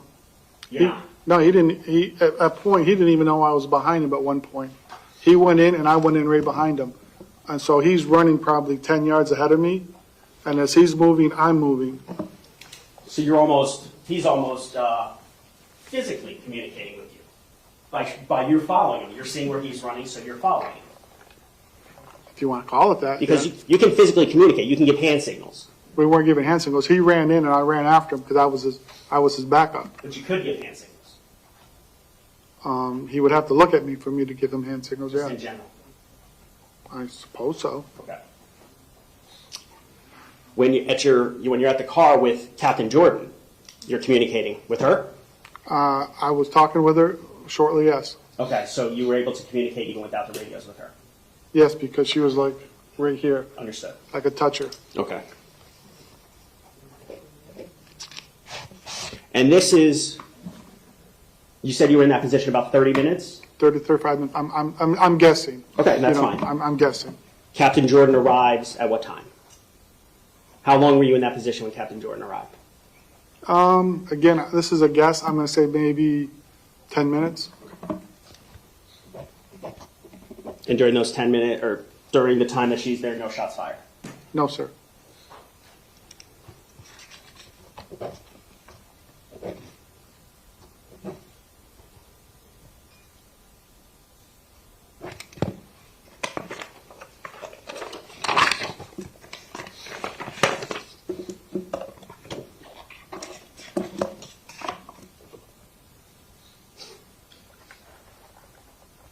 Did you know where Scot Peterson was at while you were on scene? No. I'm showing you what's already in evidence. It states 18.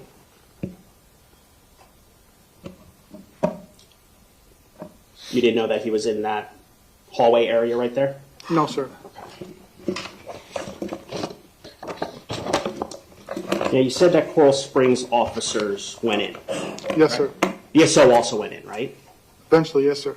Well, eventually, but they also went in when Coral Springs the SWAT guys entered, right? Which entrance are you talking about? Either west or east. On the west side, which I had full view of, I didn't have view of the entrance to the east side. I had view of entrance to the west side. 3 Coral Springs officers went in, okay? And then another Coral Springs officer came up with Deputy Volpe, and they took Hickson out of right behind the door and evacuated him on the golf cart. So Volpe went in. Yes. Okay. And did you know that Richard Van Der Eems went in? No, sir. Did you know that Danny Polo from BSO went in? No, sir. And Richard Van Der Eems being from BSO? You didn't know they went in? I don't even know who he is. You don't know who he is? Okay. No. So you didn't know that with Coral Springs, BSO officers were also making entrance? No, sir.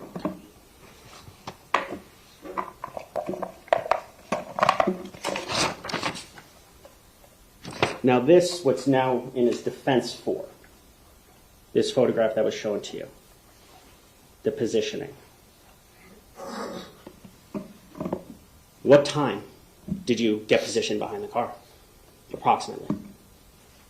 Right after we made entry into the gate, when you have the dispatch log say we're going between building 900 and 1300, Okay. that's why I ended up right there.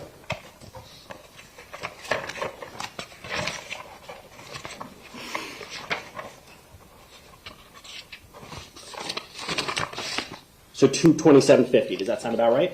Is that what dispatch says? I Yeah. announced it on the radio. Okay. Yes.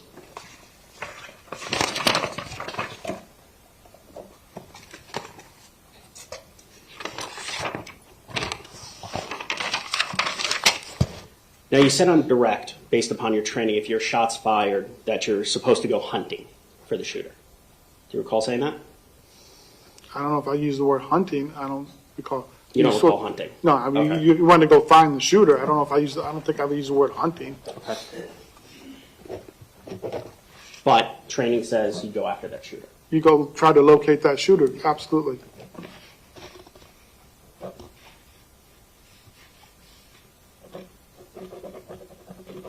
And you said you learned that the shooter was in that building, the 1200 building, 7 p.m. that night on Fox News.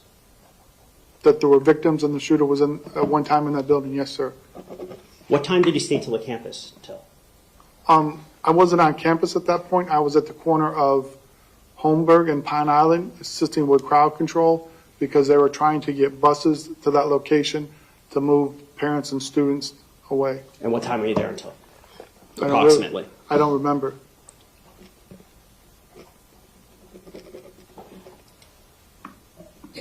Now, from this fixed position that we're looking at, Yes, sir. what other real-time information did you gather from standing there and scanning the area? I wasn't getting any real-time information at that position. You could have moved forward, though, to get real-time information, right? Well, when you're looking at this position, you're not seeing the large area to the west of me, okay?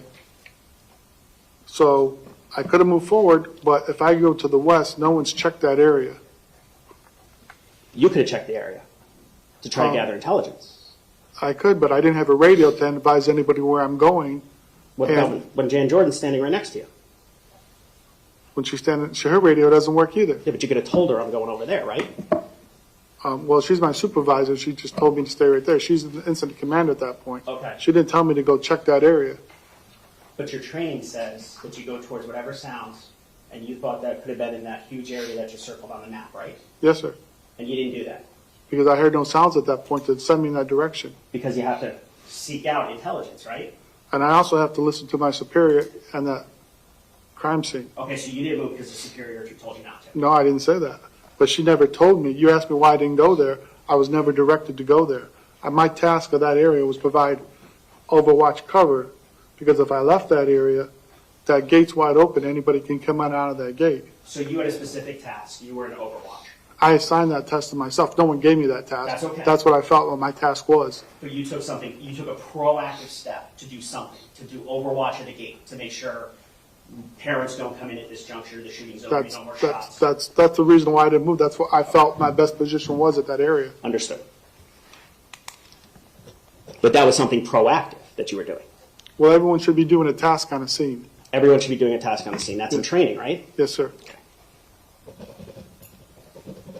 In training, are you ever taught to stay in the same position for 48 minutes?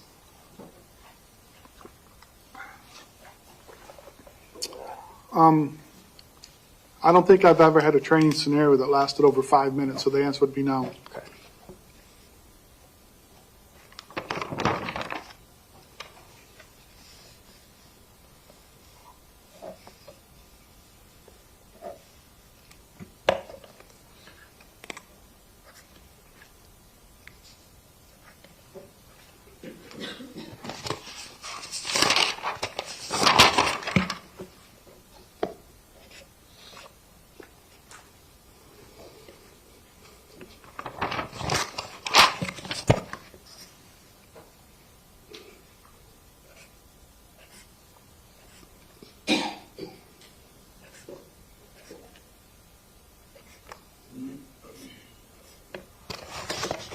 Now, you said Captain Jordan couldn't use the radio either, correct? Correct. Do you recall her at 2:31:30 saying, I know we have a lot going on, do we have a perimeter set up right now and everyone cleared out of the building? I don't recall her saying that. Do you recall her at 2:32:48 saying 17 Sierra 1? Maybe. And do you recall at 2:33:04 her saying 17 Sierra 1, I want to make sure we have a perimeter set up? Possibly. Or at 2:34:40 have them set up on the south side of the sawgrass and they can come from the south? Again, I wasn't getting all those transmissions. But the dispatch records would show what was Yes, said. absolutely.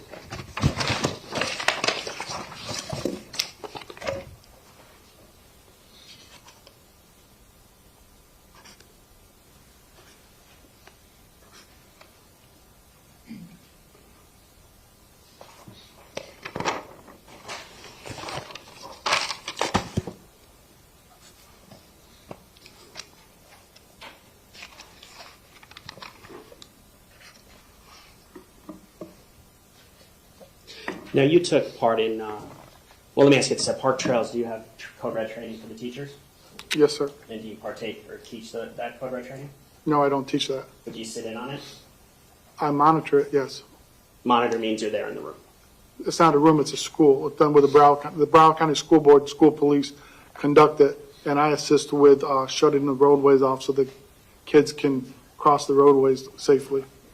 No. The classes, when you learn about Code Red, or when you're teaching, when the teachers are learning about Code Red, do you recall those situations, those trainings for the teachers?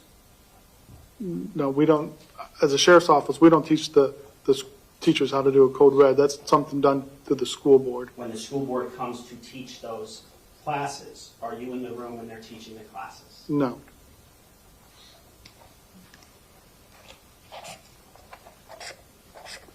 And during a code red drill, what is your responsibility? My responsibility is I'm going to be a liaison with the incident command and the principal in order to communicate what's going on campus. If you hear shots fired on Park Trails Elementary, what are you trying to do? I'm going to go try and find and locate those shots. To protect your kids on campus, the students on campus, They're not my kids on campus, they're students on campus. the kids that go to your school. That's not my school, it's a school I'm assigned to. So it's not your school. No, sir, that's not my assignment. Your assigned school. Yes.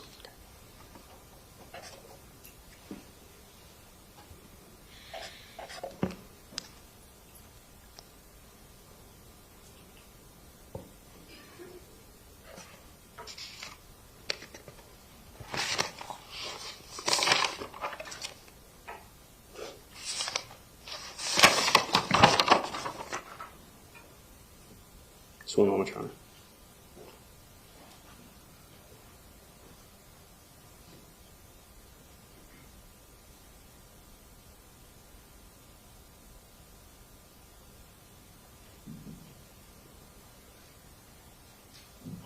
So when you saw Coral Springs Officer Heinrich, I'm going to go back to the map.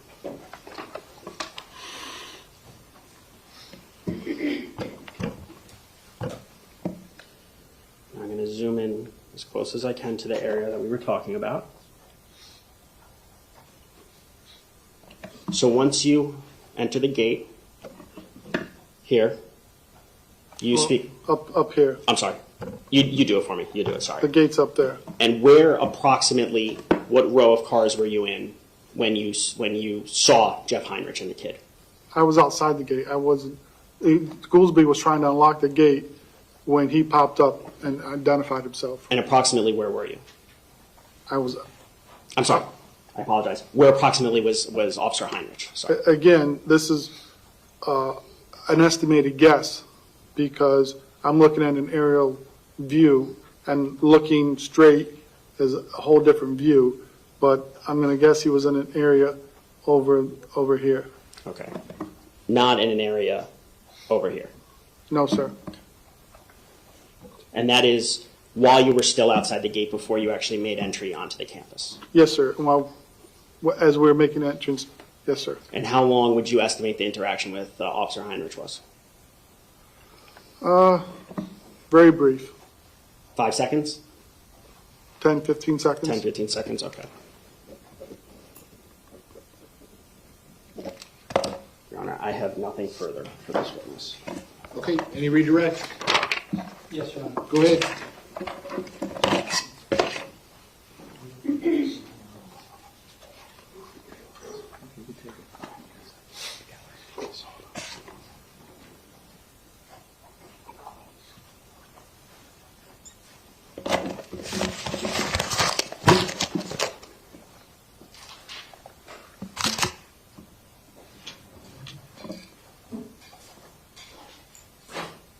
Deputy Perry, when was the last time you got together with Scot Peterson?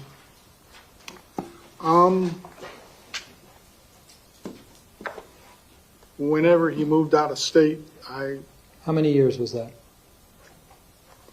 4.5 years ago, I delivered his motorcycle with a friend to his house at his new residence. Have you spoken to him even in the last several years? No, sir. Would you ever lie for Scot Peterson? Objection, Your Honor. Yeah, that's sustained. Let's talk about training. You had said that you never had any training scenario last longer than 5 minutes. Yes, sir. Describe the active shooter training that you received and whether that compares to the situation that you were confronted with and the other deputies were confronted with.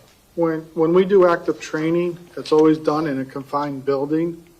And not only that, we've already walked through the building before we do the training. And when training does the active training, they'll take up a yellow tape, whether say crime scene, whatever, and they say that area is out of play. That area is out of play. So we may, honestly like a rat going through a maze when we do active training, because they make it so we have to go down a certain hallway. We have to do this because they want us to get to a certain location to address the shooter. So they make it pretty much direct us path by path, a path to where we have to go. So you're always contained within a building, correct? Yes, sir. And you all know the shooter's going to be there, correct? Yes, sir. You just have to find him, correct? Yes, sir.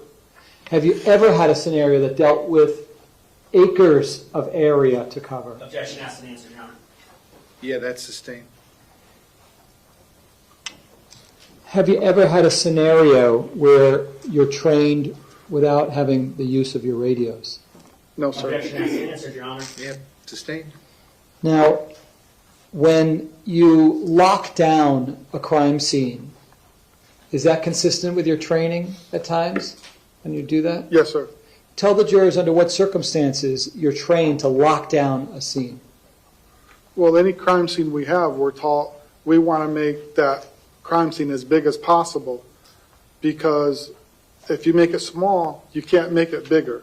But if you make it as big as possible, you can always bring it in as the situation dictates. But if you have a small crime scene and you realize that this is outside the crime scene, this is outside the crime scene, you can't expand your crime scene because it's already been tampered with at some point. And what about locking down a school at the time that it was, where parents and kids were going to come on? Is that consistent with your training in a scenario like this? At Code Red, we locked down school, yes. Why is it inconsistent with your training to allow kids and parents to come on to a school when there's an active shooter? Well, because first of all, they're going to become victims. We don't want to bring any additional people into the campus that are wandering the hallways that become a victim.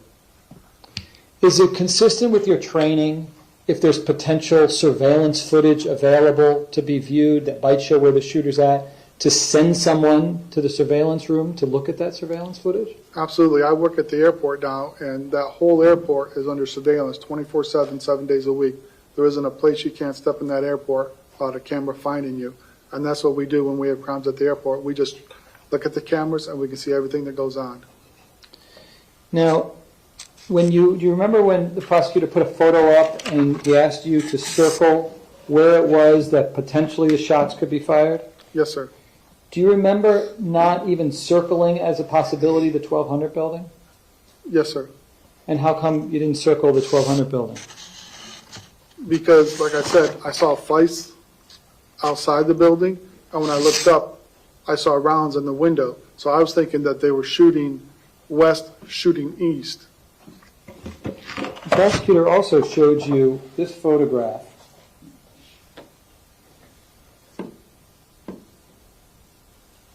I'm going to zoom in. Do you know who this deputy is or officer is standing right by my client with his hands on his hip? I can't make that picture out. Okay.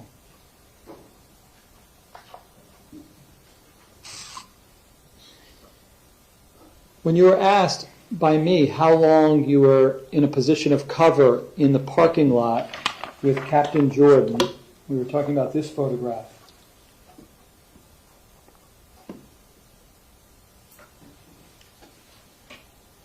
I want to make sure I heard you correctly. It was, I think you said 35 minutes easy. Do you remember saying that? Yes, and again, these are all general guesses. You know, when you're on crime scene, I don't even wear a watch. You're not sitting there with a watch seeing, okay, this time passed, this time passed.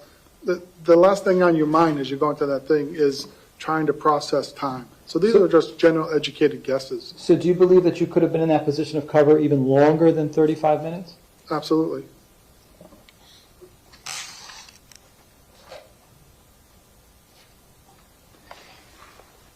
You had indicated, even on cross, that the first time you learned about shots being fired inside the 1200 building and there being kids and adults killed was on Fox News, correct? Yes, sir.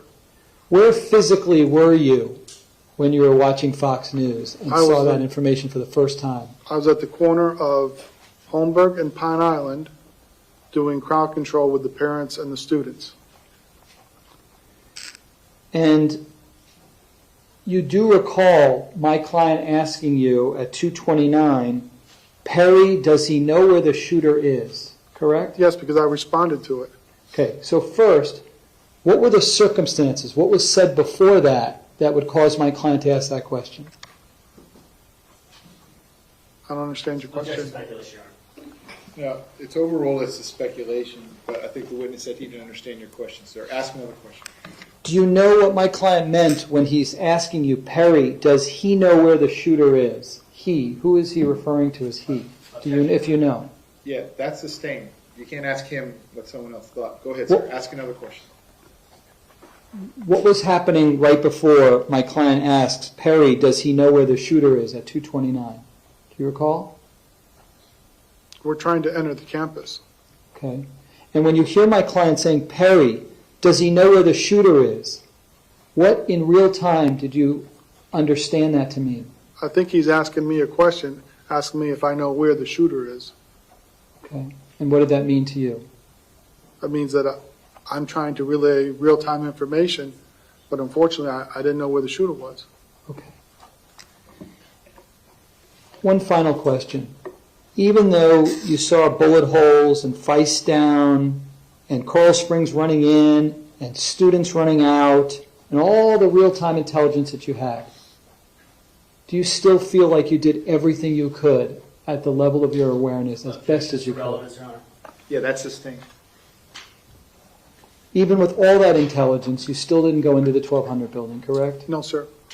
And based upon what you had, did you believe that you had enough to place you on notice that there was a shooter inside that building? No, sir. Okay. Thank you, sir. I wish you the very best, and thank you for your service. Based on that, you recross?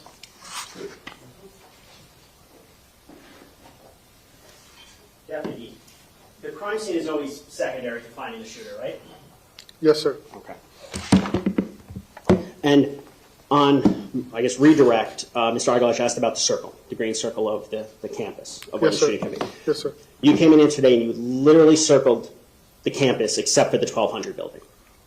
No, I think I only circled like the west half of it. I didn't circle the east part of it because there's a courtyard there and all those classes east. But even though dispatch, Scot Peterson said 1200 building multiple times, you came into court and didn't circle the 1200 building. Objection to the compound question and assumes facts that he was not privy to. No, it's overruled as to both. You can go ahead and answer that, sir. Go ahead. I think the question you asked me was where did I think the shots were coming from? Is that correct? Yes. And I circled where I thought the shots were coming from. And even though outside the 1200 building you saw Feist, you saw the bullet holes, you Yes. saw Coral Springs running in, Yes. dispatch said 1200, you still didn't circle the 1200 building. No, sir. Now, you testified on redirect that the training at most is 5 minutes, A lot of times, yes, sir. a lot of times. Yes. Sometimes it's shorter. And sometimes it's 15 minutes, right? A training scenario? Yes. I don't think I've ever been in a 15-minute training scenario, no, sir. Okay, so you've never had a 15-minute training scenario Right. for active shooting, 10 to 15 minutes. I can't recall anything that fast, no, Okay. sir, that long.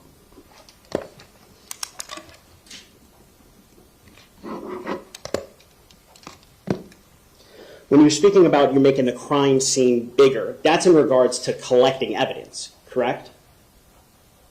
You want to make the crime scene bigger Correct? so that evidence of the crime scene people can come in and collect the evidence. Correct. Now, on redirect, you were asked about keeping the parents out. The priority is to get the shooter, though, correct? Yes, sir.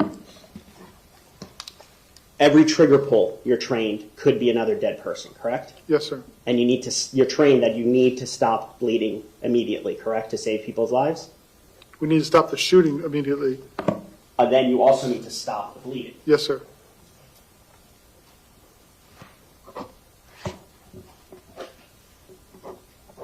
Now, you testified on redirect when it was said, Perry, does he know where the shooter is? You presumed when he said, does he know, that he was talking to you? I don't know, but I answered it. I presumed when he said Perry, that's me. And when he says he knows where the shooter is, I presume he's talking to me, and I answered. Now, this is immediately, do you recall that this is immediately after Deputy Marchese says 17 Juliet 5, I have a gunshot victim, he's by the entrance of West Glades on the west side of the school? Do you recall that being the dispatch right before the question is asked, does he know where the shooter is? Again, it was happening so fast, so you're asking me what scenario. I remember Deputy Marchese saying that. I've already testified to that. The order in which it came, I can't say I positively know the order in which it came, no. The word he, did you think he was asking you, does he know where the shooter is? Or did you think he was asking about the kid who was shot? I have no clue.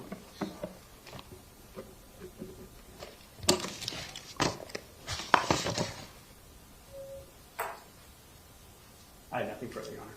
Okay, is the witness excused? Yes, he is. All right, sir, you may step down. Thank you very much. While he's doing that, can I do a quick sidebar with the lawyers, please?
Okay, ladies and gentlemen, I'm going to send you to lunch at this point.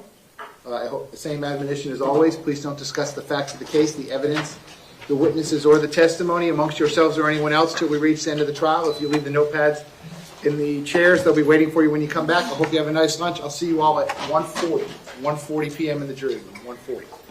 Have a good lunch. I have no idea why it's a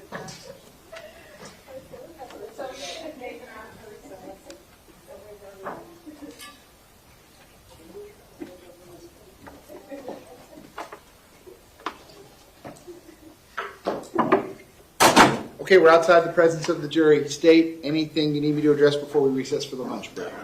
Defense, anything else? No, Your Honor, thank you. Okay, so we'll be back, let's just call it 1:45. At that point, I'll address the issue with the witness that the defense is trying to get on Zoom, and we'll figure out the schedule going forward then. I hope you all have a good lunch. I'll see you at 1:45.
Present for the state. I continue to have Mr. Aguilar present with Mr. Peterson, who likewise is present. We are outside the presence of the jury.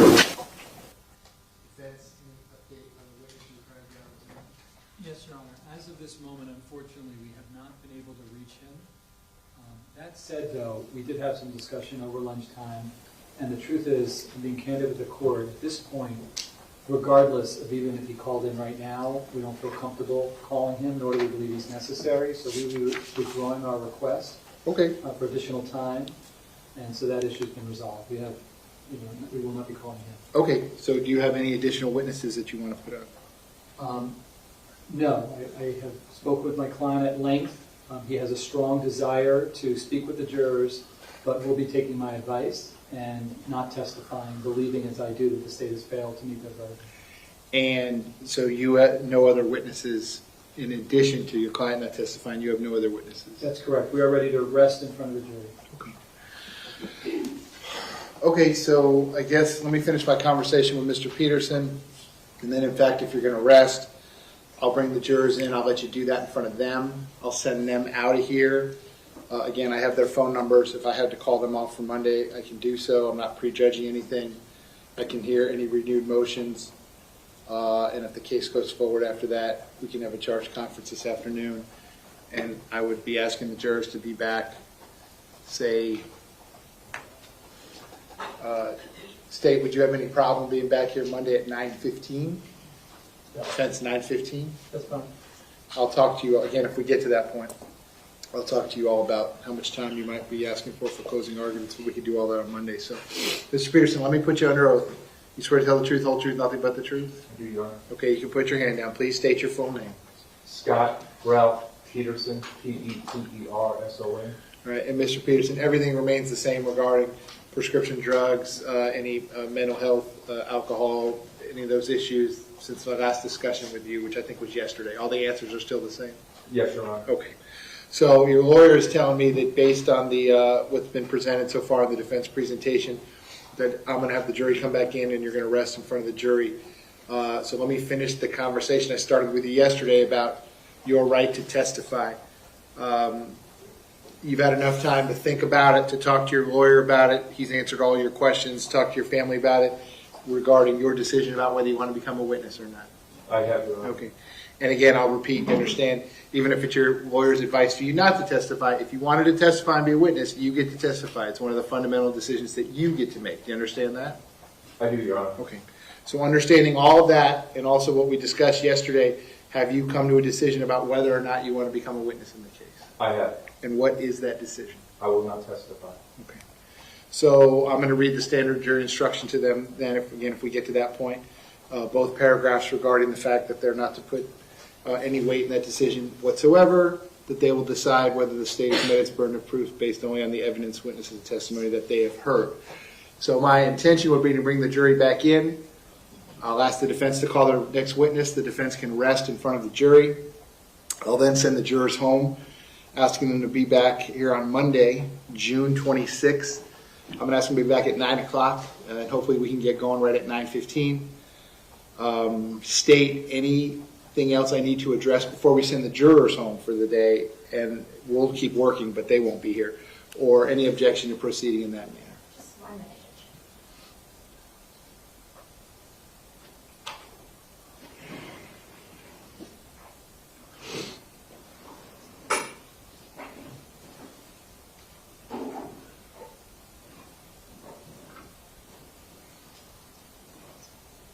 Judge, sorry, we're just discussing one potential rebuttal witness.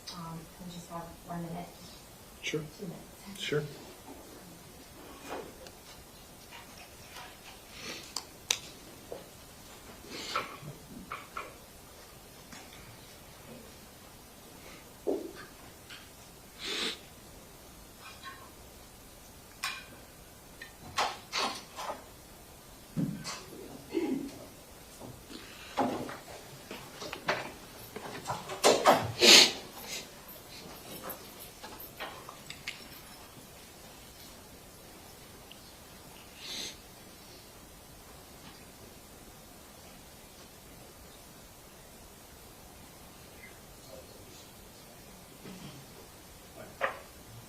we won't be calling it about witness. Okay, so any objection to proceeding in the manner I announced or anything else you need me to address before I bring the jury back in at this point? Defense, anything else I need to address? Thank you. Okay, please bring the jurors back in.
Jurors entering.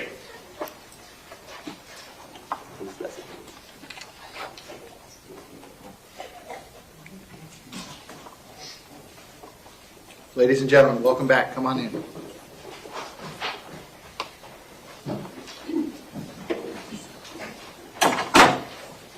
Ladies and gentlemen, welcome back. Come on in. Once you're back in those seats, you may be seated. All the parties may be seated. Ladies and gentlemen, those of you using the notepads, I'll give you a moment to get those notepads back out.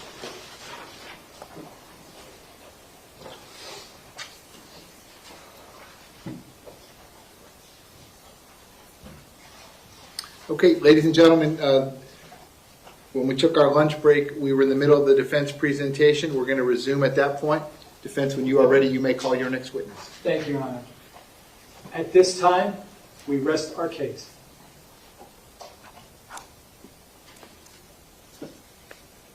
Okay. All right, so ladies and gentlemen, both the state and the defense have rested their cases.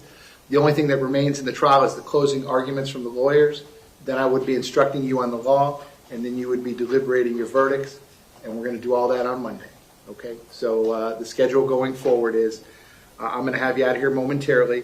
I'm going to ask you to be back here on Monday, June 26th at 9 o'clock. 9 o'clock, and I know you're veterans at this point, but I'll remind you Monday's the busiest day in this building, so allow yourself time based on that. And when I have you back in the courtroom Monday morning, we're going to go right into the closing arguments from the lawyers. After that, I will instruct you on the law, and then you will be deliberating your verdicts. So, same admonition as always, ladies and gentlemen. Please do not discuss the facts of the case, the evidence, the witnesses, or the testimony amongst yourselves or anyone else. Please do not do any research regarding this case, directly or indirectly from any source whatsoever, on the internet, on social media, on your phones. Please do not watch any news. Please do not read any newspapers. I hope that you all have a nice rest of this afternoon back at your normal lives. I hope you have a nice weekend. I'm going to see you all Monday morning, which is Monday, June 26th at 9 o'clock in the jury room. If you will leave the notepads in your chairs, they will be waiting for you Monday morning, and we will conclude the trial on Monday morning. I'll see you then. Good night.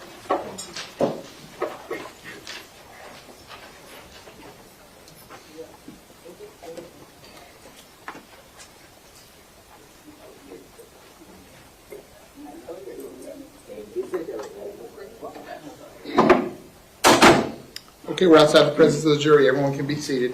Both the state and the defense having now rested their case, and that's the close of all the evidence. Any renewed motions on behalf of Mr. Peterson? Yes, Your Honor. First, we would renew all motions that we have made throughout this trial and pre-trial, including the motion to dismiss. And now we would move for a judgment of acquittal. Now that the burden is different, it shifts to looking at this case in the light most favorable to the defense. We would renew our motions, and we would maintain again that the state has not met their burden, and they didn't prove each and every element in each and every charge, the 11 counts in the information, and ask that you dismiss this case. State, I'll count anything you argued but the previous judgment of acquittal argument. If there's anything in addition you'd like me to consider, go ahead. Sir, can I go up to the podium? Sure.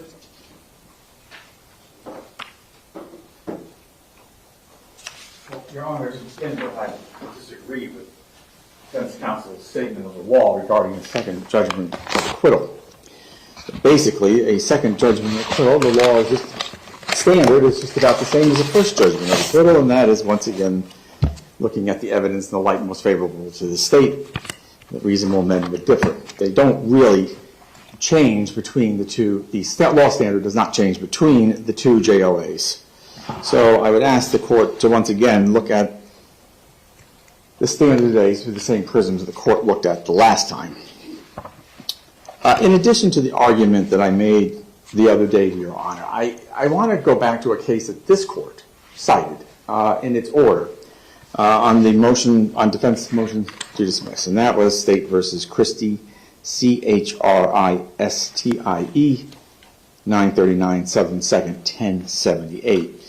Now, this court, for the most part, cited that case in order to say that the court was going to go with the standard language of that any other person would be the definition used for culpable negligence for a caregiver versus the defense had wanting the court to use read it in pari-mutuel with another chapter, and the court said no, and the court listed 4 cases where it said in its order, this is why I am going to rule for the state and deny the motion to dismiss.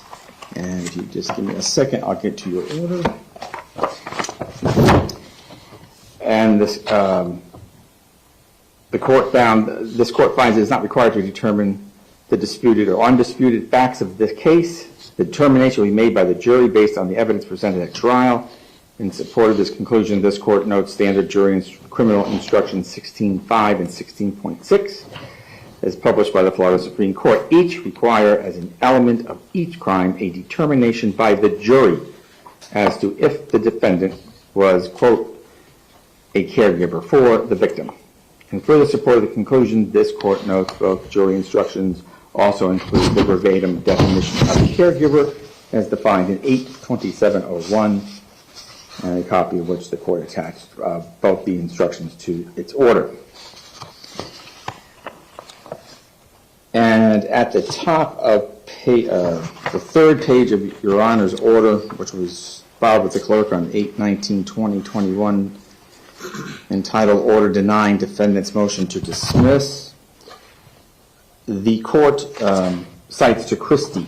The first citation actually is on page 2, and then on the third page, the court in parentheses after the case name says finding a public school teacher was another person responsible for child welfare.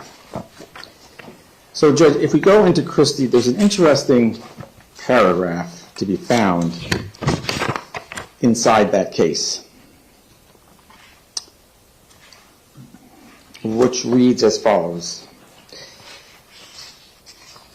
We further agree with the state that teachers stand in loco parentis to the students during school hours. A public school owes a general duty of supervision to the students placed within its care. Case law is replete with instances of schools, principals, and teachers being required to reasonably fulfill their duty to supervise students. The genesis of this supervisory duty is based on the school employee standing partially in place of the student's parents. Mandatory schooling has forced parents into relying on teachers to protect children during school activity. So the other day, the court was questioning me regarding the defendant's role as a caregiver, which is one of the elements that has to be found for the statute. And Judge, I would say to this court, it would be very difficult to parse out the defendant's role, the SRO, from the school's teachers and principals and associate principals.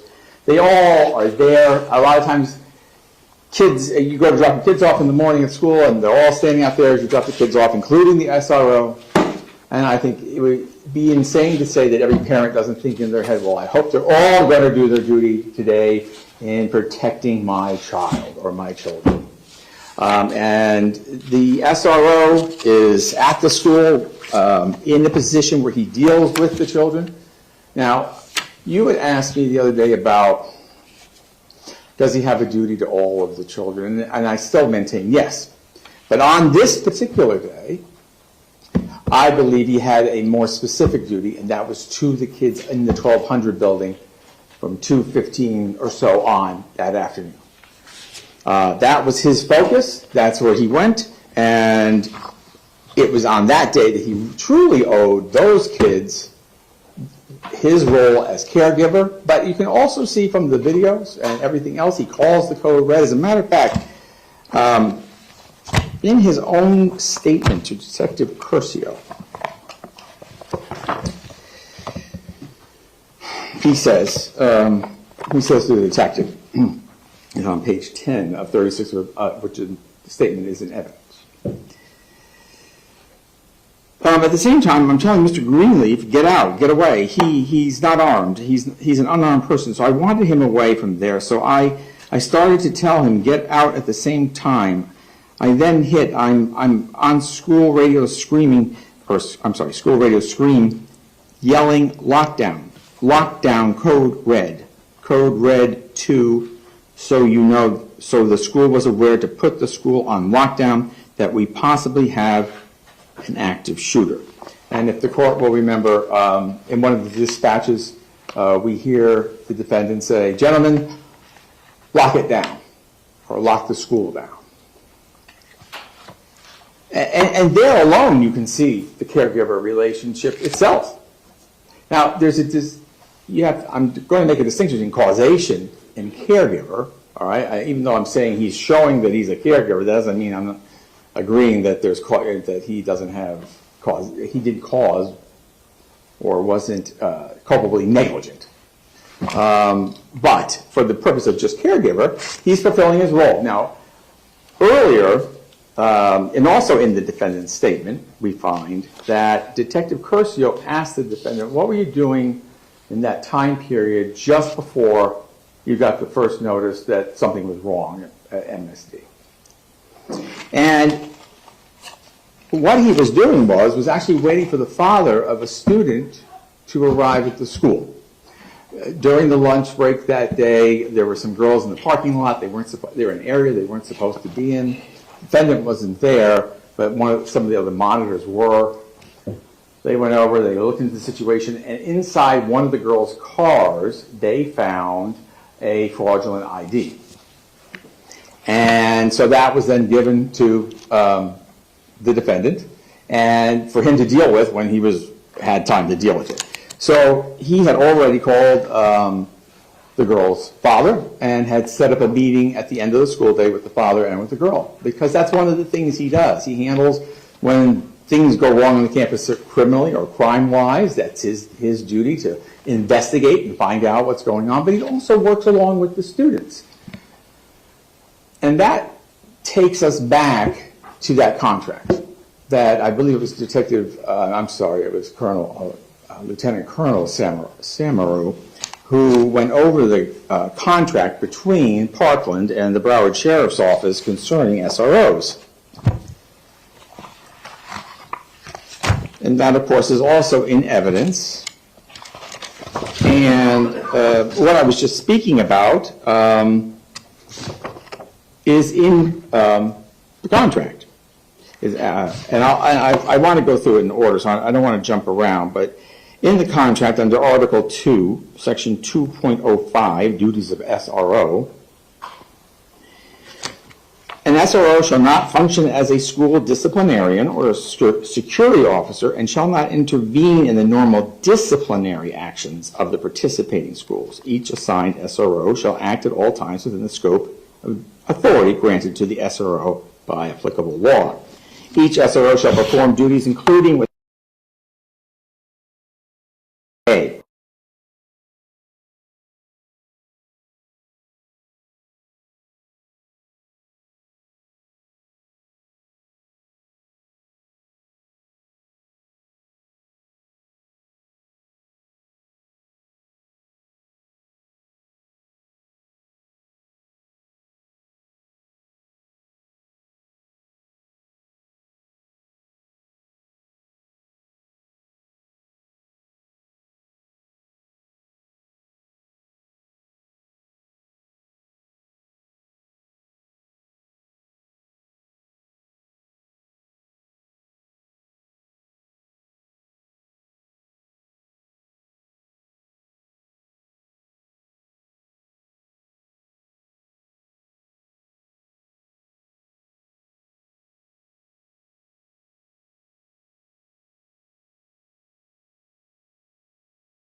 that south end of the school seems to be well secured.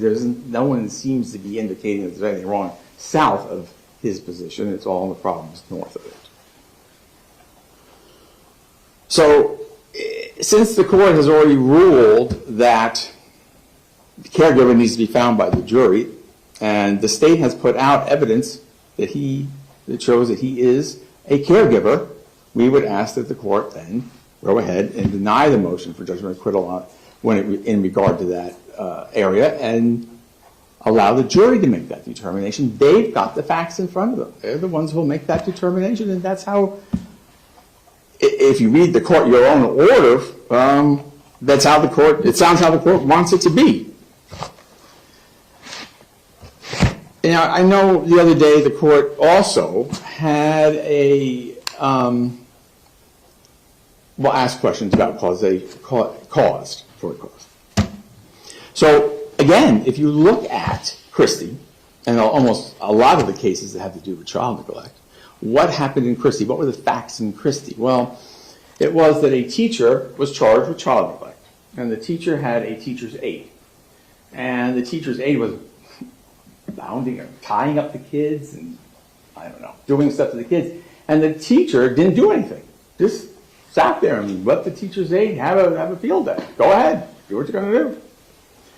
And so, sure, when you abuse a person or child directly, then you get charged with child abuse. But when you have this sort of indirect, this culpable negligence, which you had in Christie, they charged the teacher also with culpable negligence. It was without harm, I guess. It wasn't as bad. The children were injured, but nonetheless, that's how it can be through, I don't know if this is the right way to say it, but it can be through a third party in the sense that you don't actually do the abuse, you don't actually do the injury, but in the background, you're culpably negligent. You're a cause of that injury. You're willful. A disregard ends up in that particular child being injured, and you've done nothing about it. It would be almost as though it's a little bit of an extreme example, but if you're at the beach and your child is out there and in the water, gets caught in a rip current, and you see that, and you see your child struggling, and you stand at the edge of the water and you just don't do anything. You go back and sit down on the sand and sort of just sit there and you don't do a thing. You don't run for help. You don't try to go in the water. You don't do anything. That's a problem. You need to react. And so if the court's initial problem with causation, I think Christie at least helps to answer the fact that, look, you can charge somebody who didn't actually do the injuries. And here in the information it reads,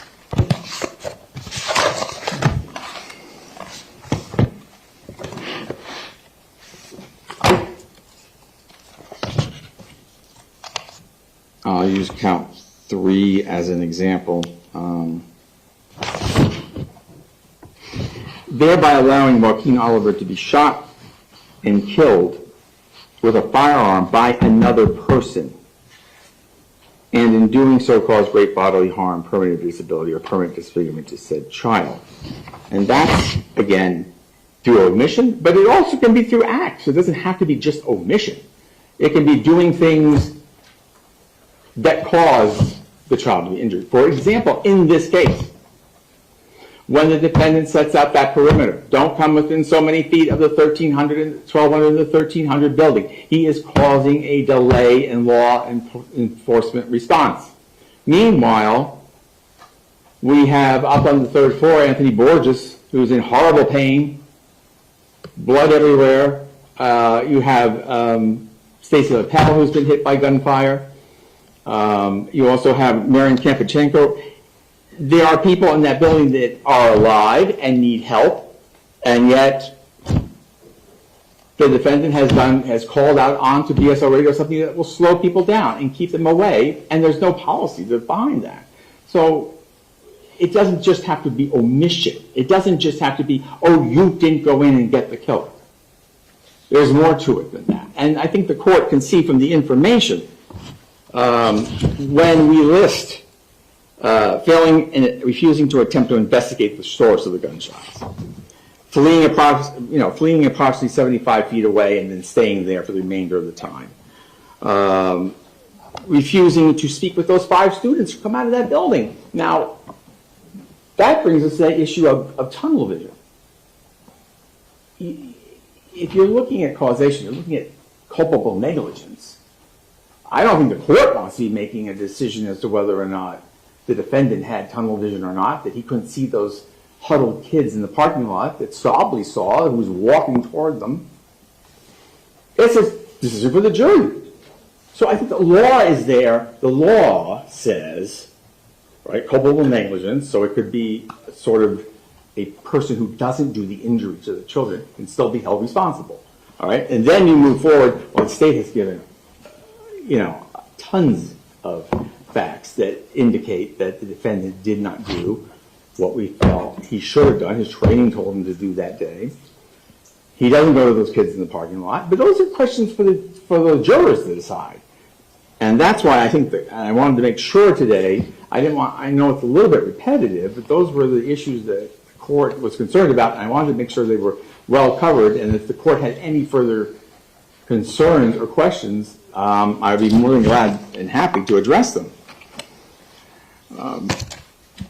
But again, as I said the other day, there's plenty there to send this case to the jury. Now, you're looking at the evidence in the light most favorable to the state. We have given enough evidence for the court to be able to allow let the jurors make the decision. You've got the law down. Now they need to get the facts down. And you think Christie supports the position that the person charged under the statute doesn't have to be the person who's committing the harm? Yes. They're not physically committing the harm, right? They're not. They're in action. And if you look at you cited 4 cases, I believe, and there's 3 others in your motion. But if you go through the case law, there's lots of instances where it's a third party that is being charged with I use that term. They're being charged. A party is being charged with culpable negligence. That whatever they did resulted directly or indirectly in harm to another person. Okay. Mr. Agar, shall I give you the last word if there's anything else you want?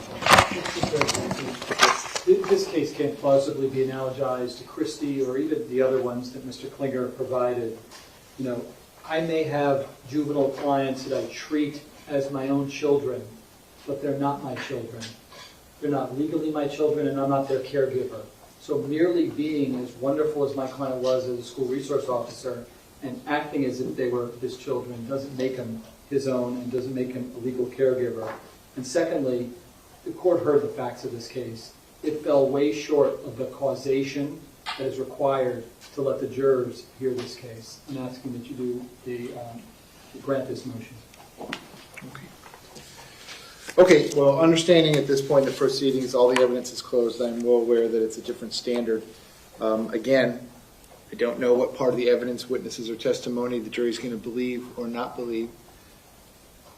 They certainly, I think, could find that the state has proven the elements of each charge beyond a reasonable doubt, or they may, in fact, find that the state has failed to do that. But that's going to be their decision to make, not mine. So, respectfully, the renewed motion for judgment of acquittal is going to be denied. I will enter the appropriate written order. Next. If we could do the charge conference now, then I could send you out of here today with the final set of jury instructions you would have over the weekend to prepare your closing arguments. I previously emailed each side preliminary jury instructions, but if you don't have them, we got a paper copy. Thank you. There you go. State, do you need a paper copy? I have. Okay. Okay. Did the court receive our motion? Yeah, I'll get to that. Thank you. I'll just take them in order. I know that the defense did file yesterday, June 22nd, a motion to include additional jury instruction regarding the definition of a caregiver. I'll just handle it like any other charge conference. Each side's got the instructions in front of them. We'll just go one page at a time, one instruction at a time. I'll ask either side if you have any objections or any additional requests, anything that needs to be changed. If you bear with me 1 minute, I will print out a new version of it and give it to you so you can leave here today with what the final instructions would be. So,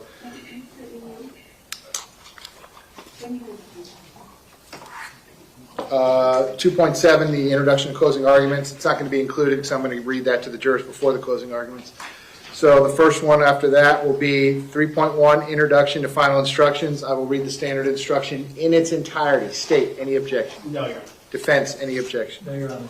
I'm then going to read 3.2, statement of charge as follows. Scot Peterson, the defendant in this case, has been accused of the crimes of neglect of a child, great bodily harm, permanent disability, or permanent disfigurement. Neglect of a child, great bodily harm, permanent disability, or permanent disfigurement. Neglect of a child, great bodily harm, permanent disability, or permanent disfigurement. Neglect of a child, great bodily harm, permanent disability, or permanent disfigurement. Neglect of a child, great bodily harm, permanent disability, or permanent disfigurement. Neglect of a child, great bodily harm, permanent disability, or permanent disfigurement. Neglect of a child without great bodily harm, permanent disability, or permanent disfigurement. Culpable negligence, culpable negligence, culpable negligence, and perjury not in an official proceeding. State any objection. No, Your Honor. Defense, any objection. No, Your Honor. I'm then going to read 16.5, neglect of a child, great bodily harm, permanent disability, or permanent disfigurement. This relates us to count 1 as follows. To prove the crime of neglect of a child causing great bodily harm, permanent disability, or permanent disfigurement, the state must prove the following 4 elements beyond a reasonable doubt. 1, Scot Peterson willfully or by culpable negligence failed or omitted to provide Anthony Borges with the care, supervision, and services necessary to maintain Anthony Borges' physical or mental health, or Scot Peterson failed to make reasonable effort to protect Anthony Borges from abuse, neglect, or exploitation by another person. 2, in doing so, Scot Peterson caused great bodily harm, permanent disability, or permanent disfigurement to Anthony Borges. 3, Scot Peterson was a caregiver for Anthony Borges. 4, Anthony Borges was under the age of 18 years. Neglect of a child may be based on repeated conduct or on a single incident or omission that resulted in, or reasonably could have been expected to result in, serious physical or mental injury or a substantial risk of death to a child. Caregiver means a parent, adult household member, or other person responsible for a child's welfare. I will now define what is meant by the term culpable negligence. Each of us has a duty to act reasonably towards others. If there is a violation of that duty without any conscious intention to harm, that violation is negligence. But culpable negligence is more than a failure to use ordinary care for others. For negligence to be called culpable negligence, it must be gross and flagrant. The negligence must be committed with an utter disregard for the safety of others. Culpable negligence is consciously doing an act or following a course of conduct that the defendant must have known or reasonably should have known was likely to cause death or great bodily harm. Great bodily harm means great as distinguished from slight, trivial, minor, or moderate harm, and as such does not include mere bruises. State any objection. No, Your Honor. Defense, any objection. No, Your Honor. Well, let me rule on your pending motion. This is where you want me to start substituting. You've requested the additional definition of caregiver out of 39.01, correct? That's correct, Your Honor. You want me to include that in all of the neglect of a child instruction? Yes, Your Honor. State your position on the defense request that I would include additional language from the standard instruction using the definition of caregiver in 39.01. The state would be objecting, Your Honor. Relying upon the district cleaner stated Stacy Christie, which is 939 Southern 2nd 1078. State v. Nowlin, which is 57. Oh, I'm sorry, Nowlin, Nowlin, 50 Southern 3rd 79. Brady, which is 111 Southern 3rd 810, as well as the Durand case, which I forget to say, Your Honor. There. Your Honor, I can supplement, I can find that. But yes, the state would object to this, Your Honor. It's actually been promulgated through the cases that 27.03, as it stands, the jury instruction with the language of or any other person responsible for welfare is the standard jury instruction, should be the jury instruction for child neglect cases. Chapter 39, as defense is requesting, is completely separate chapter, has to do with completely separate allegations, more along the lines of DCF investigations and when law enforcement shows up and that they're not responsible if they don't do what's necessary. These particular cases say that you don't have to look at those two different chapters in parallel here, and that they're separate, and that this specific cases say that the jury instructions that should be utilized when this count is put forth by the state is the jury instruction that was promulgated by the Florida Supreme Court, just as you put together, Your Honor. And as such, the state would be objecting to including 39. Okay. Oh, and for Durand, it's 820 Southern 2nd, 381. Okay, well, actually, I think it's in the language expressly in Christie, and I think it's referenced in the other cases, but Chapter 39 has to do with dependency proceedings. That gives a definition for caregiver. Chapter 827, which is what the state's traveling under in this case, 827.01 gives us definition of caregiver. That's the definition that the Supreme Court has included in the standard instruction. So over the defense objection, which would otherwise be preserved as to each of those counts, I'm not going to give the additional definition of caregiver. We're going to stick with 827.01, which is what the legislature included in the chapter that includes neglect of a child. But that's over the defense objection, which is otherwise preserved. Defense, any additional objection as to the definition neglect of a child as to count 1? Okay. So count 2 is verbatim the exact same language as count 1. I will read 16.5 again. The only difference is Anthony Borges' name is removed and replaced with Kara Loughran. Besides that, the instruction is otherwise identical. State, any objection? No. Defense, any additional objection? Well, I have a suggestion. Yes. Does the court have to read all 7 counts, the exact same language, back to back to back? Can we come up with a way to say it's identical except for in number 3, it's a different victim?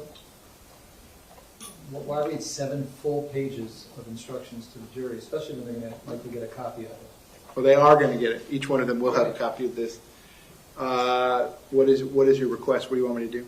My request is that the court reads it one time, and the additional 6 counts, the only difference is that the number 3, the only change is number 3, and then you read and count, second count, Scot Peterson is a caregiver for Kara Loughran.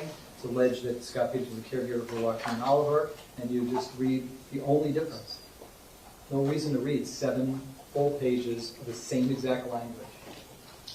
State your position on the defense request that I somehow abbreviate the standard instructions. Again, Your Honor, I'm certainly not making the court have to go through extra work, but I do believe, and I do object, the court needs to read all the counts in their entirety to the jury. Yeah. Okay. Over the defense objection, which is otherwise preserved, I'll read each standard instruction as it's printed. Defense, any additional objection? No, Your Honor. All right. It is Loughran. I was just going on, I think someone told me that was how her name was pronounced. Kara Loughran, not Loughran. Loughran. Yes, I mispronounced it. Okay. Yeah, Hold on. that's all Judge. And my motion to include a definition that we have provided that we believe defines precisely what a caregiver is, which excludes law enforcement, I'm requesting that be read for each and every of the 7 counts. Yeah, no. I consider that preserved. That's your, you've made that same request as to counts 1 through 7. I consider it to be a contemporaneous objection and preserved as to each. All right, so that's count 2. Then I'm going to read 16.5, neglect of a child, with the name Joaquin Oliver. The other verbatim instruction will be read as is. State any objection? No, Your Honor. Defense, any additional objections besides the 2, which I will consider renewed at this No, Your Honor. All right, as to count 4, I'll read 16.5. Kyle Lehman. No objection. Defense, besides the 2 objections which are otherwise preserved, any additional objection? No, Your Honor. I'm then going to read 16.5 as to Jamie Guttenberg, the other part of the verbatim instruction identical. State, any objection? Defense, besides your two objections which are otherwise preserved, any additional objection? No, Your Honor. I'm then going to read 16.5, Peter Wang, otherwise the verbatim instruction. No objection. Defense, besides the two objections which you have preserved, any additional objection? No, Your Honor. I'm then going to read 16.6, neglect of a child without great bodily harm, permanent disability, or permanent disfigurement, as follows. To prove the crime of neglect of a child, the state must prove the following three elements beyond a reasonable doubt. 1. Scot Peterson willfully or by culpable negligence failed or omitted to provide Marian Kabachenko with the care, supervision, and services necessary to maintain Marian Kabachenko's physical or mental health. Or Scot Peterson failed to make reasonable effort to protect Marian Kabachenko from abuse, neglect, or exploitation by another person. 2. Scot Peterson was a caregiver for Marian Kabachenko. 3. Marian Kabachenko was under the age of 18 years. Neglect of a child may be based on repeated conduct or on a single incident or omission that resulted in or reasonably could have been expected to result in serious physical or mental injury or a substantial risk of death to a child. Caregiver means a parent, adult household member, or other person responsible for a child's welfare. I will now define what is meant by the term culpable negligence. Each of us has a duty to act reasonably towards others. If there is a violation of that duty without any conscious intention to harm, that violation is negligence. But culpable negligence is more than a failure to use ordinary care for others. For negligence to be called culpable negligence, it must be gross and flagrant. The negligence must be committed with an utter disregard for the safety of others. Culpable negligence is consciously doing an act or following a course of conduct that the defendant must have known or reasonably should have known was likely to cause death or great bodily harm. State, any objection? No. Defense, besides your two objections which are otherwise preserved, any additional objection? No, Your Honor. I just want to interject, and I don't have an objection, because I've always believed that the court should read the standard jury instructions as they are given from the Supreme Court. I just, for the record, would note that the definition of culpable negligence given for the child neglect count is slightly different from the definition of culpable negligence given. You are correct. It is slightly different. So, however, that said, like I told you, I have always been one who believes in following the Supreme Court's jury instructions and not changing them. So, I thought I would just point that out. Yes, I noted that myself, but thank you for pointing it out. That's what I'm going to read. Okay, next, the next count, I'm going to read 8.9, culpable negligence, as follows. To prove the crime of culpable negligence, the state must prove the following two elements beyond a reasonable doubt. 1, Scot Peterson exposed Scott Beagle to personal injury. 2, he did so through culpable negligence. Actual injury is not required. I will now define culpable negligence for you. Each of us has a duty to act reasonably towards others.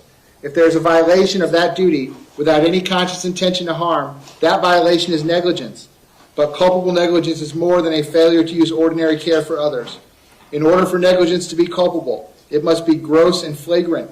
Culpable negligence is a course of conduct showing reckless disregard for human life or for the safety of persons exposed to its dangerous effects, or such an entire want of care as to raise a presumption of a conscious indifference to consequences, or which shows wantonness or recklessness, or a grossly careless disregard for the safety and welfare of the public, or shows such an indifference to the rights of others as is equivalent to an intentional violation of such rights. State, any objection? No. No. Defense, any objection? No, but I did want to renew a very specific motion, Judge. I was focused so much on felonies that I didn't look at the culpable negligence as closely. There is zero evidence that the state proved that my client exposed anyone, especially Scott Beagle, Stacy Lapel, and Meadow Pollock, to personal injury. This is not omission in this statute. We're talking about he exposed these three people to personal injury.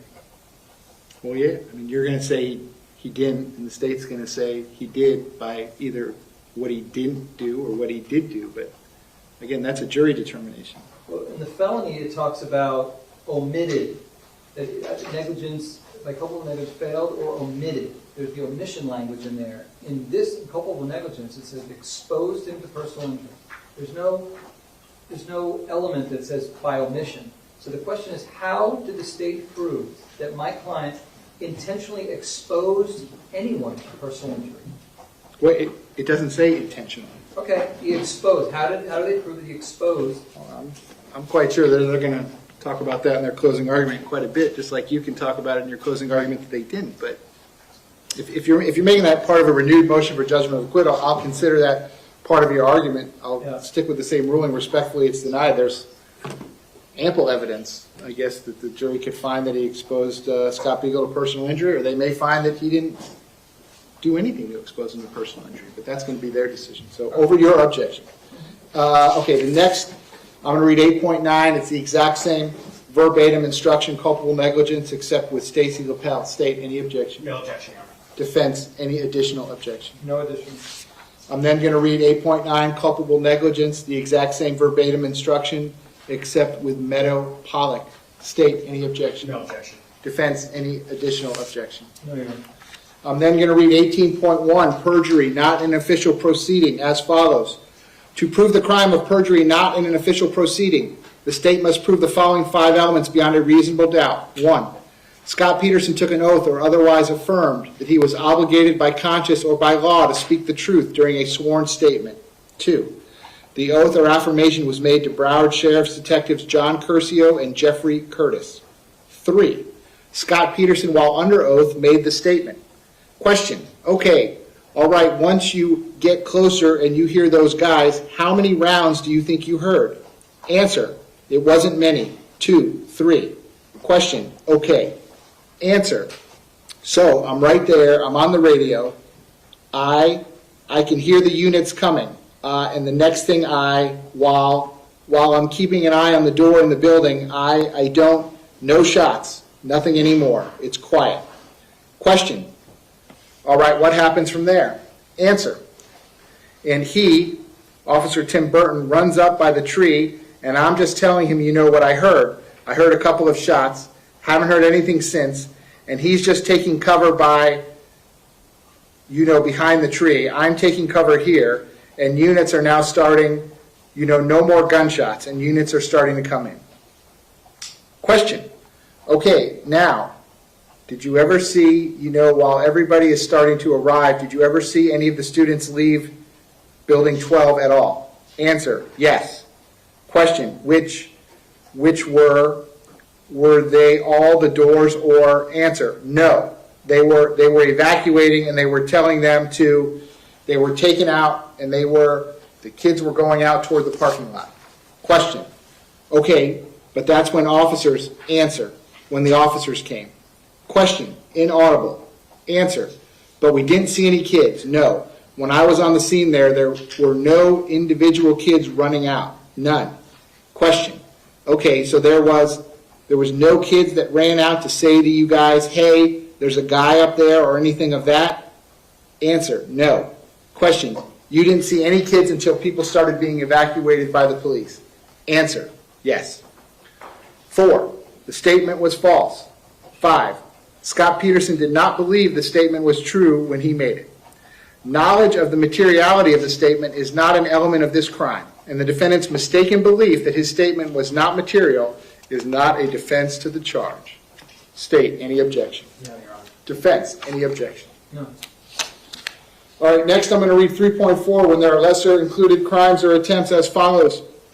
In considering the evidence, you should consider the possibility that although the evidence may not convince you that the defendant committed the main crimes of which he is accused, there may be evidence that he committed other acts that would constitute a lesser included crime or crimes. Therefore, if you decide that the main accusations have not been proved beyond a reasonable doubt, you will next need to decide if the defendant is guilty of any lesser included crimes. The lesser crimes indicated in the definition of neglect of a child, great bodily harm, permanent disability, or permanent disfigurement are neglect of a child without great bodily harm, permanent disability, or permanent disfigurement, and culpable negligence. The lesser crime indicated in the definition of neglect of a child, without great bodily harm, permanent disability, or permanent disfigurement is culpable negligence. State, any objection? No, Your Honor. Defense, any objection?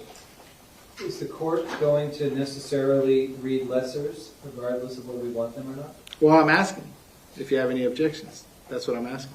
Okay. I just didn't know if I can have a discussion with my client. We haven't discussed it yet, but is the court Now's the regardless? time to discuss it, sir. What's that? This is the charge conference. Now's the time to discuss it. Is it an option before I talk with my client, the court, if we didn't want them, would the court consider not including the lessers? Well,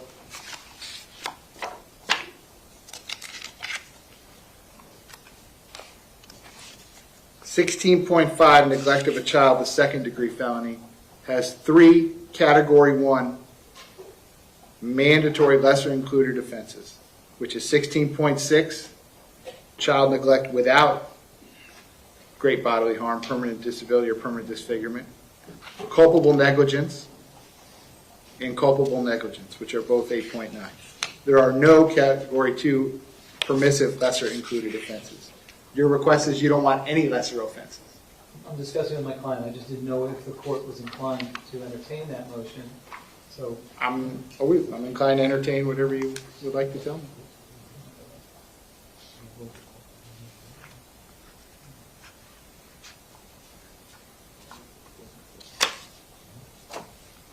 okay.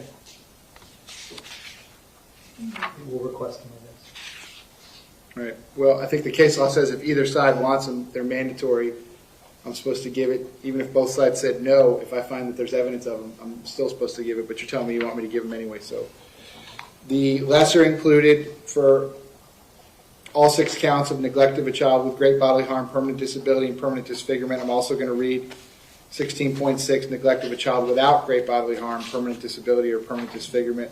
I will likewise read culpable negligence as a lesser included offense for those 7 counts. Your Honor. Yes, sir. I would, just one of them is not necessary. The neglect of a child without great bodily harm, we pretty much stipulated to that. I don't think it would be intellectually honest for them to even come back on that, absent some type of compromise, and that's not what we're looking for. So that count should not be read. So what do you not want? What is your request, sir? That you do not read the lesser included offense of neglect of a child without great bodily harm. Okay. State your position on the defense request.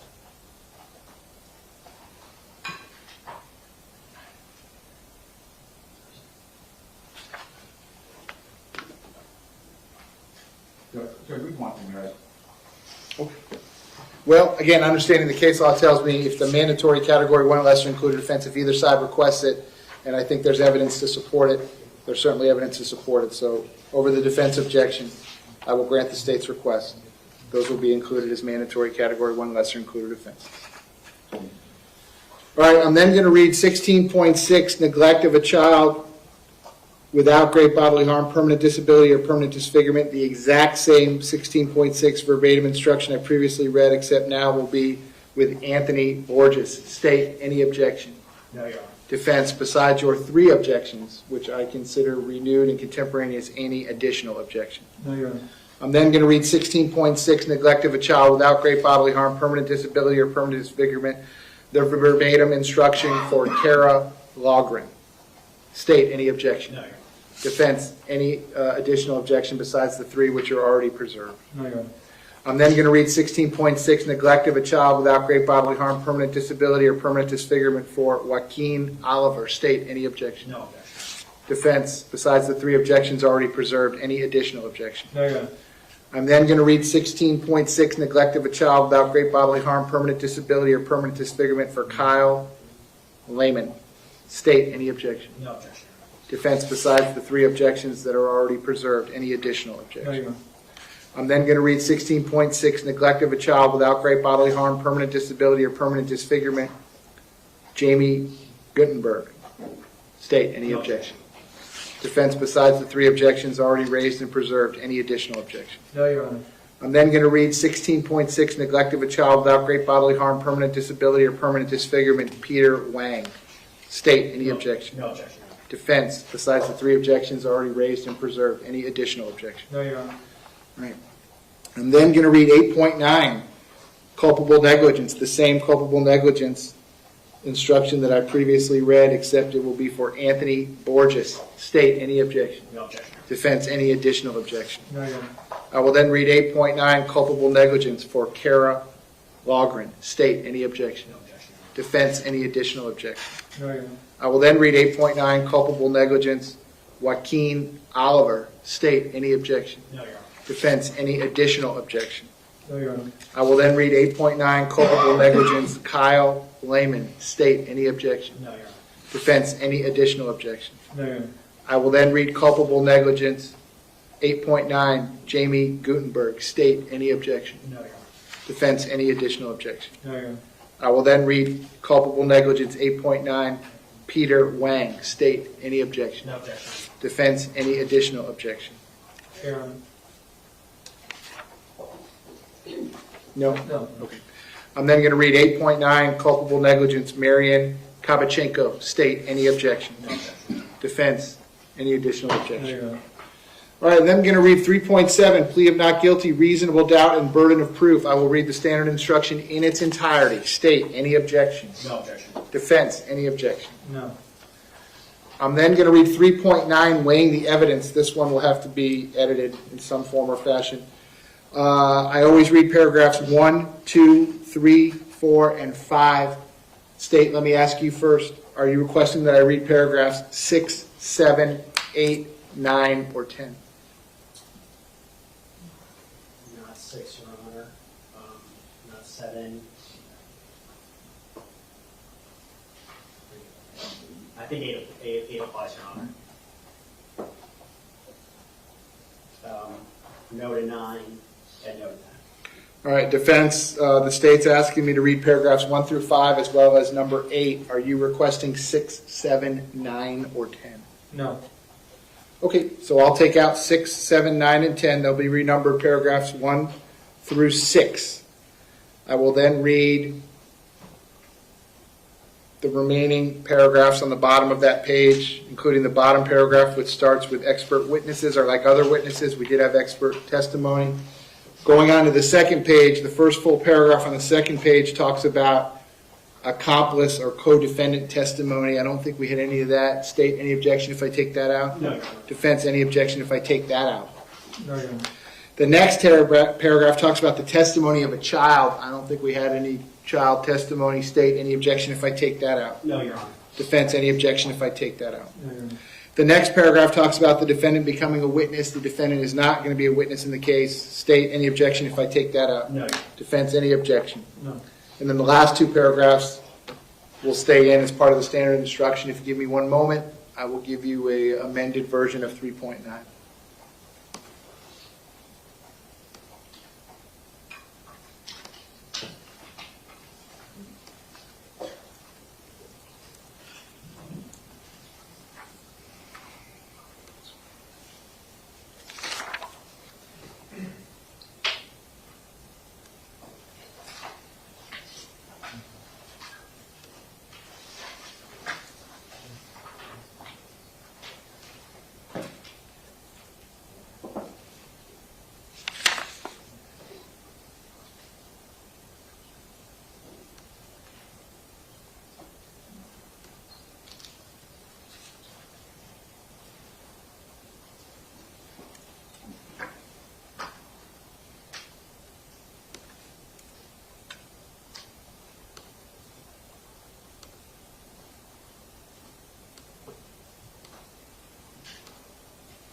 Please, thank you.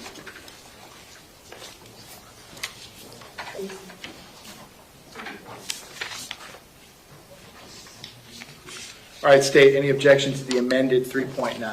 No, Your Honor. Defense, any objection to the amended 3.9? No, Your Honor. All right, I'm then going to read 3.9A, defendant not testifying, the standard instruction in its entirety. State, any objection? No, Your Honor. Defense, any objection? No, Your Honor. 3.9B, defendant statements. There are statements alleged to be made by the defendant outside the presence of the jury. Defense, I'll ask you if you want me to read the standard instruction in its entirety. I will be more than happy to do so.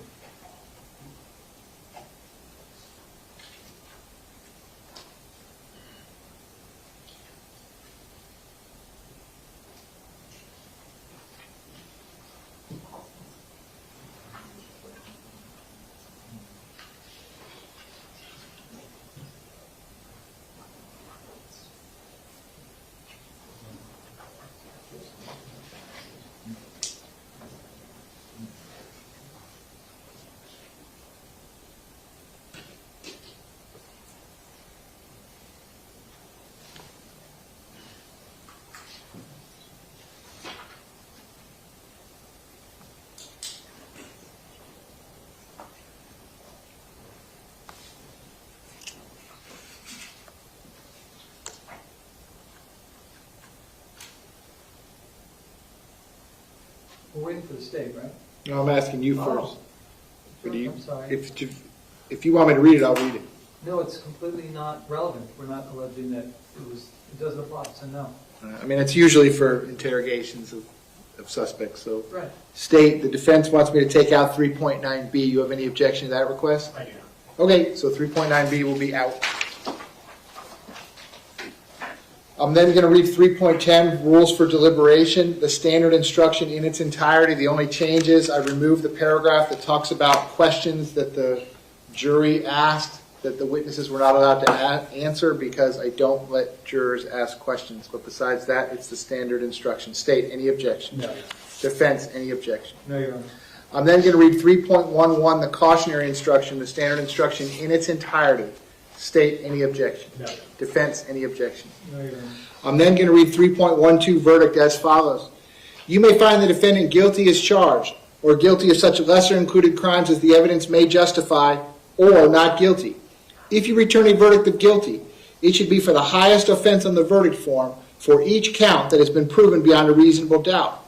If you find that no offense has been proven beyond a reasonable doubt, then of course your verdict must be not guilty. The verdict must be unanimous. That is, all of you must agree to the same verdict. Only one verdict may be returned as to each crime charged. The verdict must be in writing, and for your convenience, the necessary verdict forms have been prepared for you. They are as follows. Putting aside the verdict forms momentarily, state, any objection to 3.12? No, Your Honor. Defense, any objection? No, Your Honor. I'm then going to read 3.12a, single defendant, multiple counts as follows. A separate crime is charged in each count of the information, and although they have been tried together, each crime and the evidence applicable to it must be considered separately, and a separate verdict returned as to each. A finding of guilty or not guilty as to one crime must not affect your verdict as to the other crimes charged. State, any objection? No objection, Your Honor. Defense, any objection? No, Your Honor. I'm then going to read 3.13, submitting the case to the jury, the standard instruction in its entirety. The next to last paragraph on the bottom, I have made the elections, so the paragraph reads as follows. During the trial, items were received into evidence as exhibits. You may examine whatever exhibits you think will help you in your deliberations. These exhibits will be sent into the jury room with you when you begin to deliberate. State, any objection? No objection. Defense, any objection? No, Your Honor. And I know, State, in my normal courtroom, I would usually rely on you to get a clear laptop to go back to the jury room. I believe this jury room is equipped with that, has that equipment already. It is. I believe so as There well. is one issue, Judge. So the external hard drive that has all of the surveillance is very difficult to navigate. And it's also password protected. So if the court wants, you can give the information to the deputy or to somebody. I'm not sure how we would either pass that information to them or if they have to come into the court. You're talking about State's Exhibit 5? Yes, Your Honor. Okay. Well, I'll think about that when this goes. So my inclination right off the top of my head would be I wouldn't say anything to the jury about it. We'll send everything back. If they have an issue, I'm sure they'll let me know that they're having an issue with trying to look at something. But let me think about that. I'm not going to authorize the deputies or anyone to have communication with the jurors outside of our presence. They're not going to do that. So let me think about that one for a little bit. Okay, so then after that, state, any objection to 13.13? No. Defense, any objection? No, Your Honor. All right, so then I have 11 verdict forms. 1 through 6 are identical. They read as follows. There's 4 choices.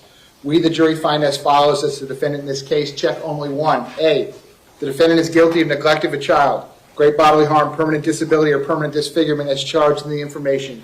B, the defendant is guilty of neglect of a child without great bodily harm, permanent disability, or permanent disfigurement, a lesser included offense. C, the defendant is guilty of culpable negligence, a lesser included offense. D, the defendant is not guilty, and there's a place for the foreperson to print and sign their name. I have to change these so it says June instead of July. State, any objection? No, Your Honor. Defense, without waiving your prior objections as to the lesser includeds that you did or did not want contained therein, any objection to the verdict form? No, Your Honor.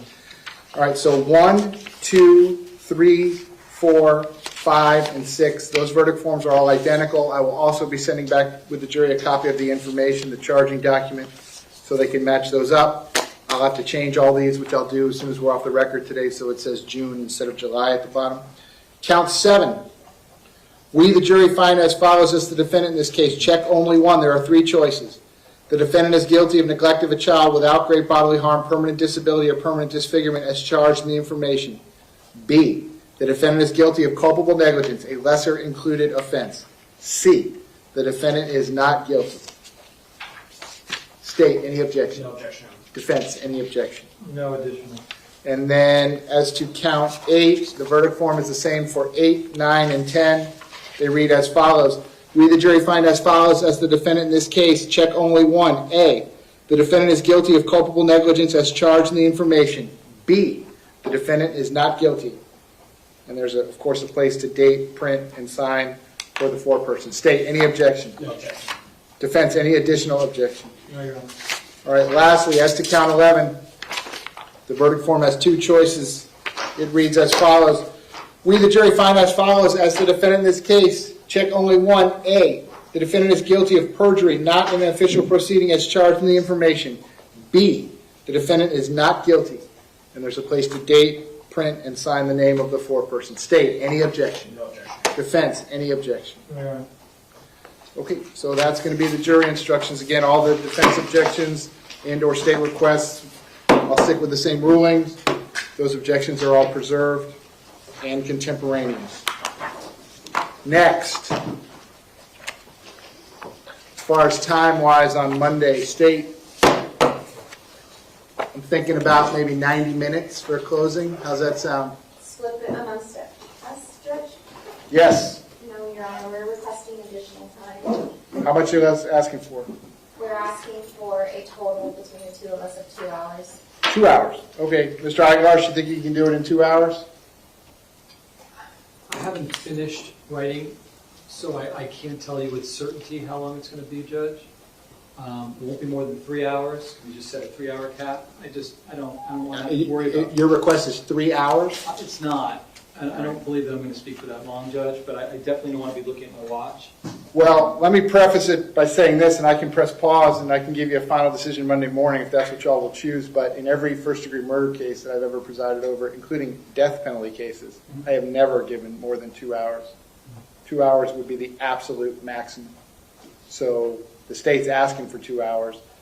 If you're asking for more than 2 hours, I would probably deny that request. It would be preserved, and I'll give you the 2 hours. But I don't think it's fair to, I'll send the jurors out for restroom breaks in between, but to break up the arguments over the lunch break, I just don't think that that's fair. I think all the closings have to be given in one shot. I never intend to speak any longer than necessary to cover all the issues, and I very well may be way short of that kind of time. I definitely don't want to have to be looking at my watch, and if I still have new material, again, I still haven't written everything yet, so I just understand. want to have time. So I'm going to say 2 hours now. You both can renew, both sides can renew whatever request you might have Monday morning. State, who's giving the initial closing argument for the state? I am, Judge. Ms. Gomes. And then who's giving the rebuttal argument for the state? I am, Your Honor. Ms. Gomes, let's say it's 2 hours. How do you want to divide that up? Judge, I don't believe that I'll go the entire time, but an hour and 15 for me. You want 75 minutes? Yes, please. Okay. And then would you like some type of warning as you're approaching the 75 minutes? Yes, I'd like a 5-minute warning. And Judge, can I ask for an additional 1-minute warning if I'm still talking? But As many as you would like. That's better than my call. Okay, so once you get to 70 minutes and then once you get to 74, I'll give you a tap. If you exceed the 75 minutes, I'm not going to stop you. Whatever is remaining, that would be the time remaining for the state's rebuttal argument. Okay, and I'll write that down on a Post-it note and tell you the time. Mr. Igarsh, regarding your 2 hours, let's just say it's 2 hours, but I'm not foreclosing myself to entertain anything further. I can give you one or multiple warnings. Would you like me to do that at any point in time? Well, there's 10 minutes. Just 10 minutes? That's it. And that's it? All right, so again, at 10 minutes, I'll give you one of those. If either side reaches their allotted time, I'm not going to cut you off in mid-sentence. When you get done making your point, I'll tell you that I'm going to need your final word at that point because your time has expired. State, is there anything else that you need me to address before we recess the trial until Monday morning? No, Your Honor. Defense, anything else you need me to address? No, Your Honor. So I would also ask you all, I know we're going to try to get started a little earlier, but if anyone's putting anything up in their closing, obviously anything that's in evidence can be up in the closing, but if you're going to put something else up in additional as part of your presentation, which you're certainly entitled to do, if you'll just show the other side, in case there's any objections from either side, I can rule on those in a timely manner. We can get going in a timely manner on Monday. Your Honor? Yes, sir. I know that I'm going to be showing a PowerPoint, and there was technology in opening that was there. It was a device that I can put onto my computer. Okay. I can make that same request. Can we make that available? Yeah, Mr. Svitzy. I believe it's in your desk up there. It's a little dongle. It's a wireless device that can transmit to the monitors. Not my desk. Well, the chief judge's desk.